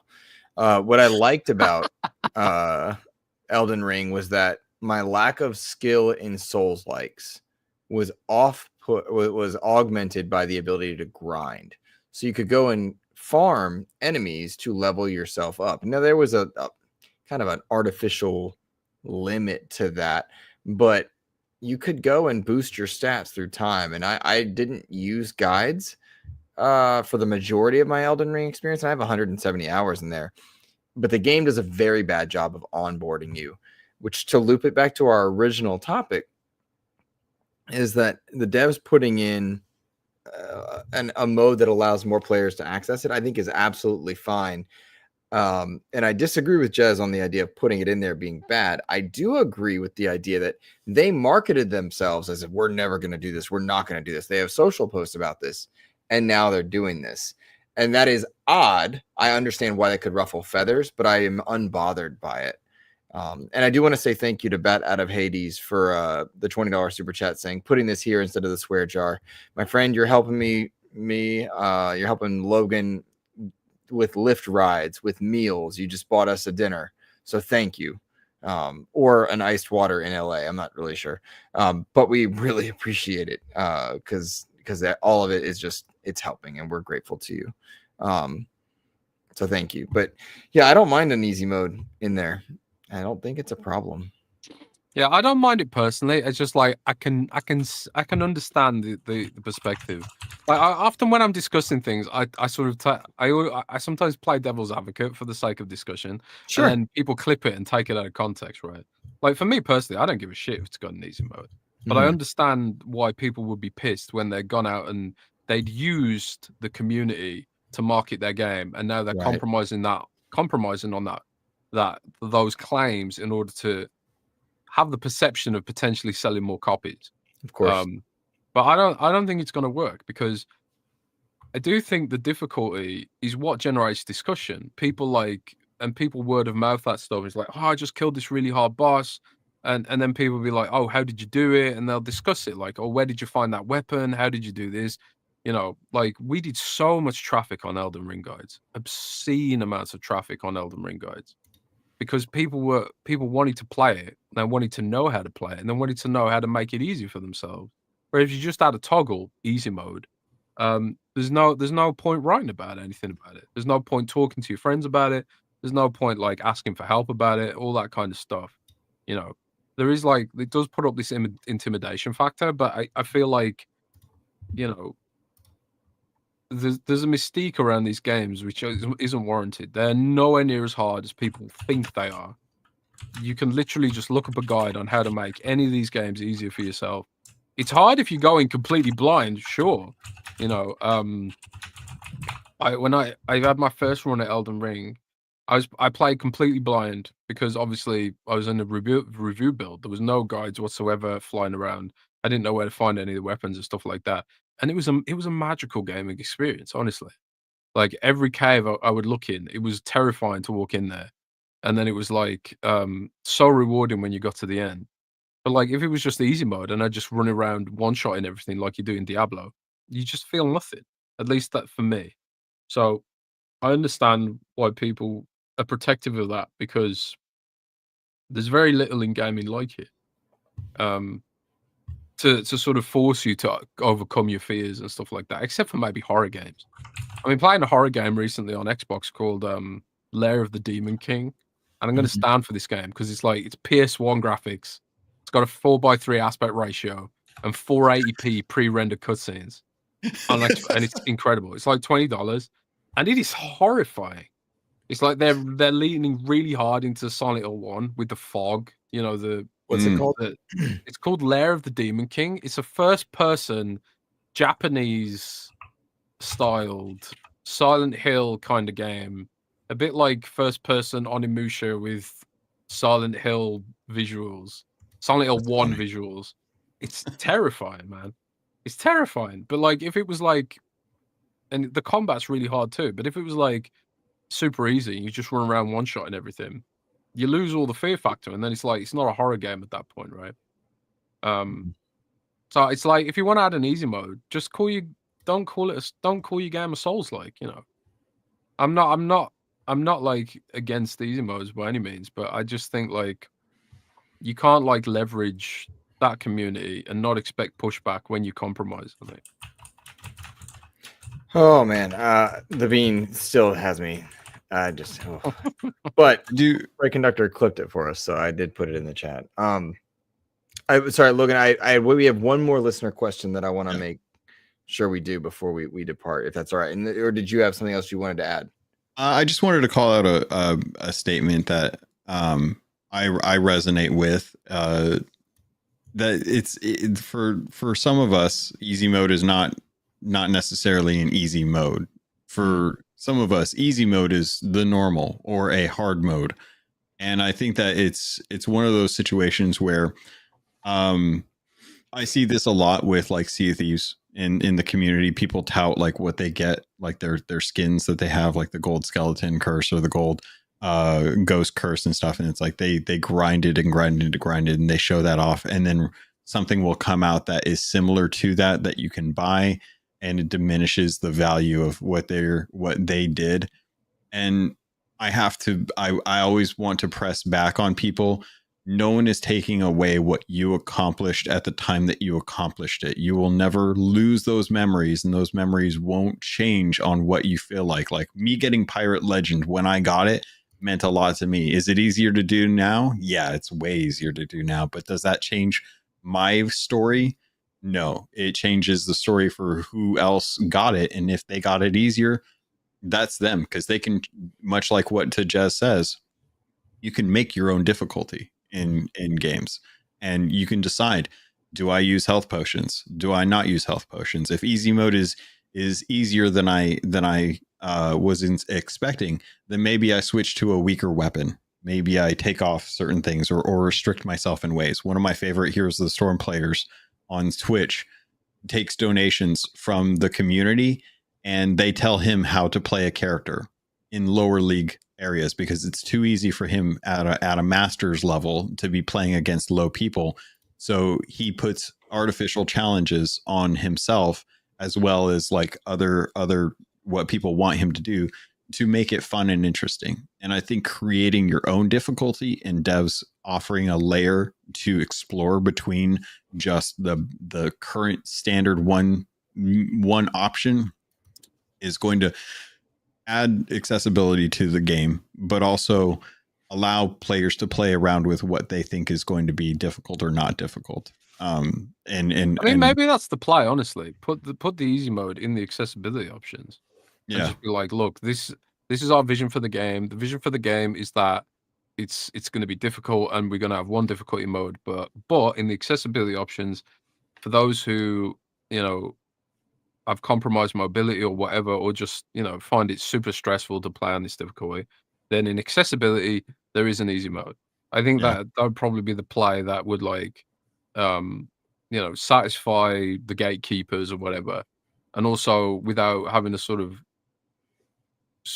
having the optics of like you've just compromised your vision just to try and sell more copies. Because I think that's kind of the way it sort of comes across, I think. But yeah, that's hard to argue that's what the devs are doing, because I do think that the devs are putting an easier mode in for the sake of making more sales. So I can't speak to that as like that's like that feels clear. But we've had a long enough time.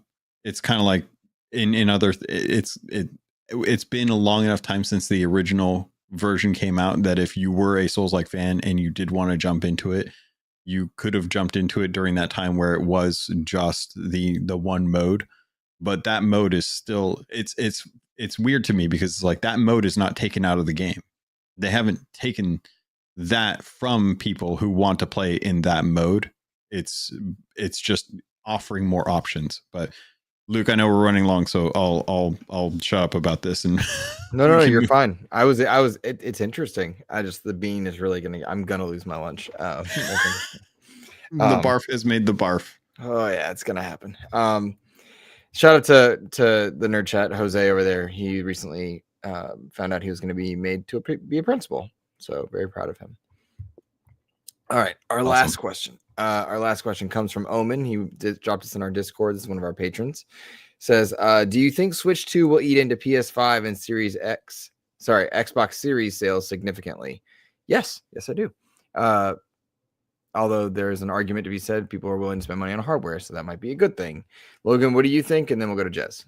No, I don't think that people are going to be. I don't think that the sales that PS5 would be getting are going to be going to Switch. I think that people who want to buy a PS5 are buying a PS5 for a very particular reason, and it's probably because of the back catalog that they can get into, and having stronger console hardware on a home console like experience, especially with like a PS5 Pro.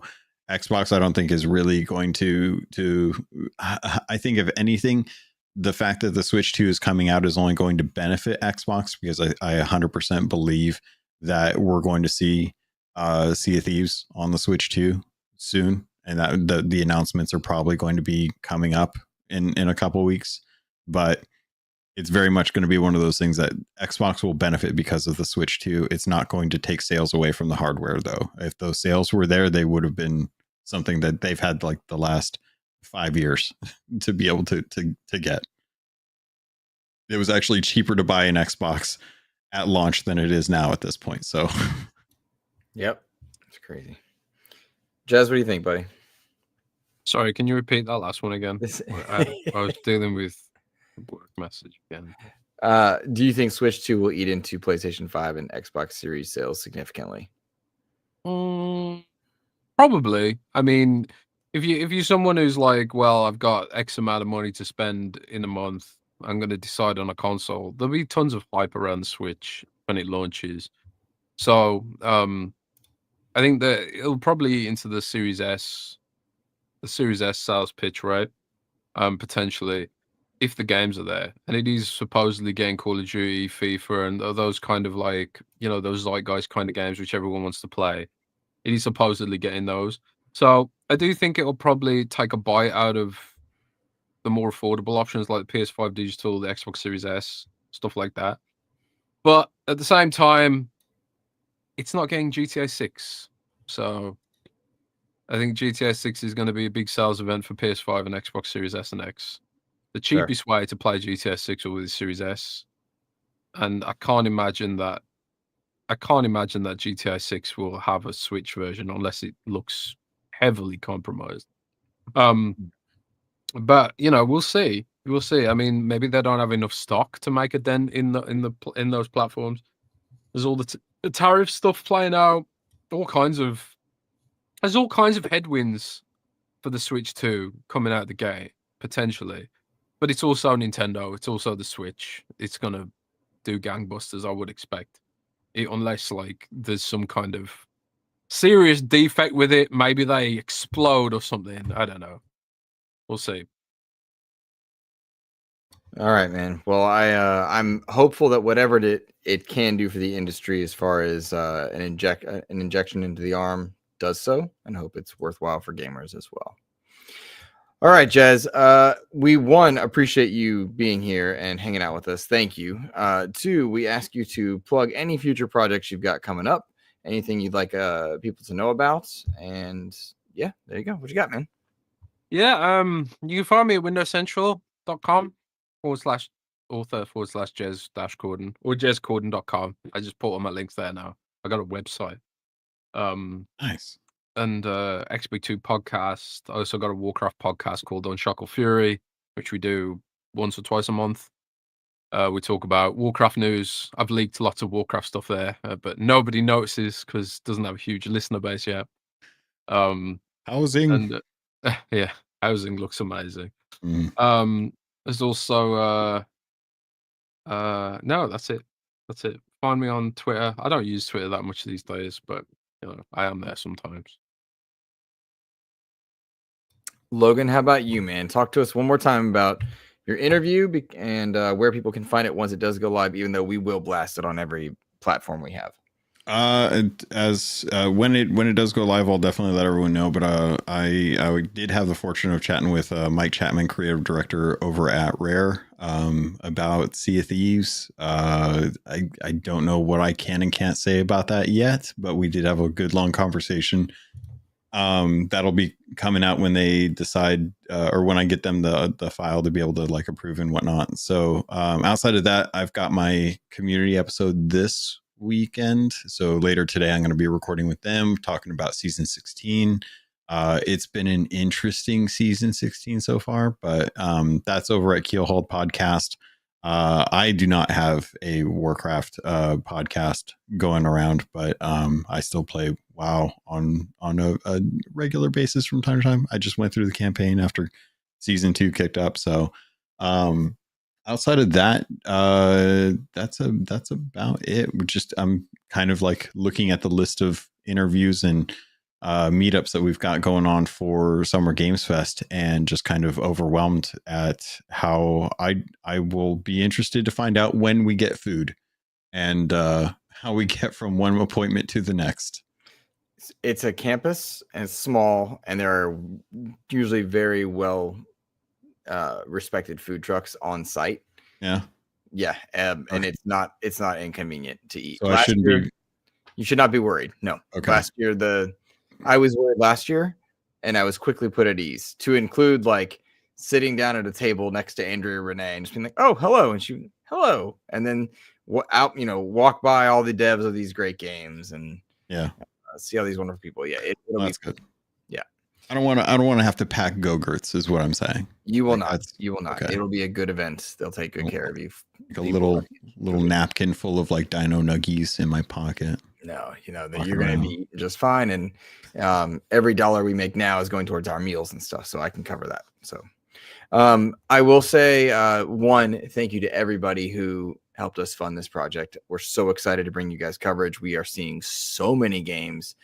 I will say the outfit of me wearing the Fallout guy had to shift because of 2 of our appointments getting kind of mushed, and there's a logistical good reason why. Put it that way. Mm-hmm. But we will do right by our people for sure. I know the truth. You do know the truth, and it's awesome. The other thing I will say is I have 3 interviews in scheduling right now. I don't know how I'm going to get them in before SGF, but they're all really cool and all very unique. And so I'm very much looking forward to that. So there we go. Thank you to everybody that has helped support us along the way. If you have clicked like on the show, thank you so much. If you have shared the show, we appreciate you. If you have supported us just by watching and or funding, we are grateful to you. Have a fantastic rest of your week, everybody. We Hope you have a great week. Take care. Bye.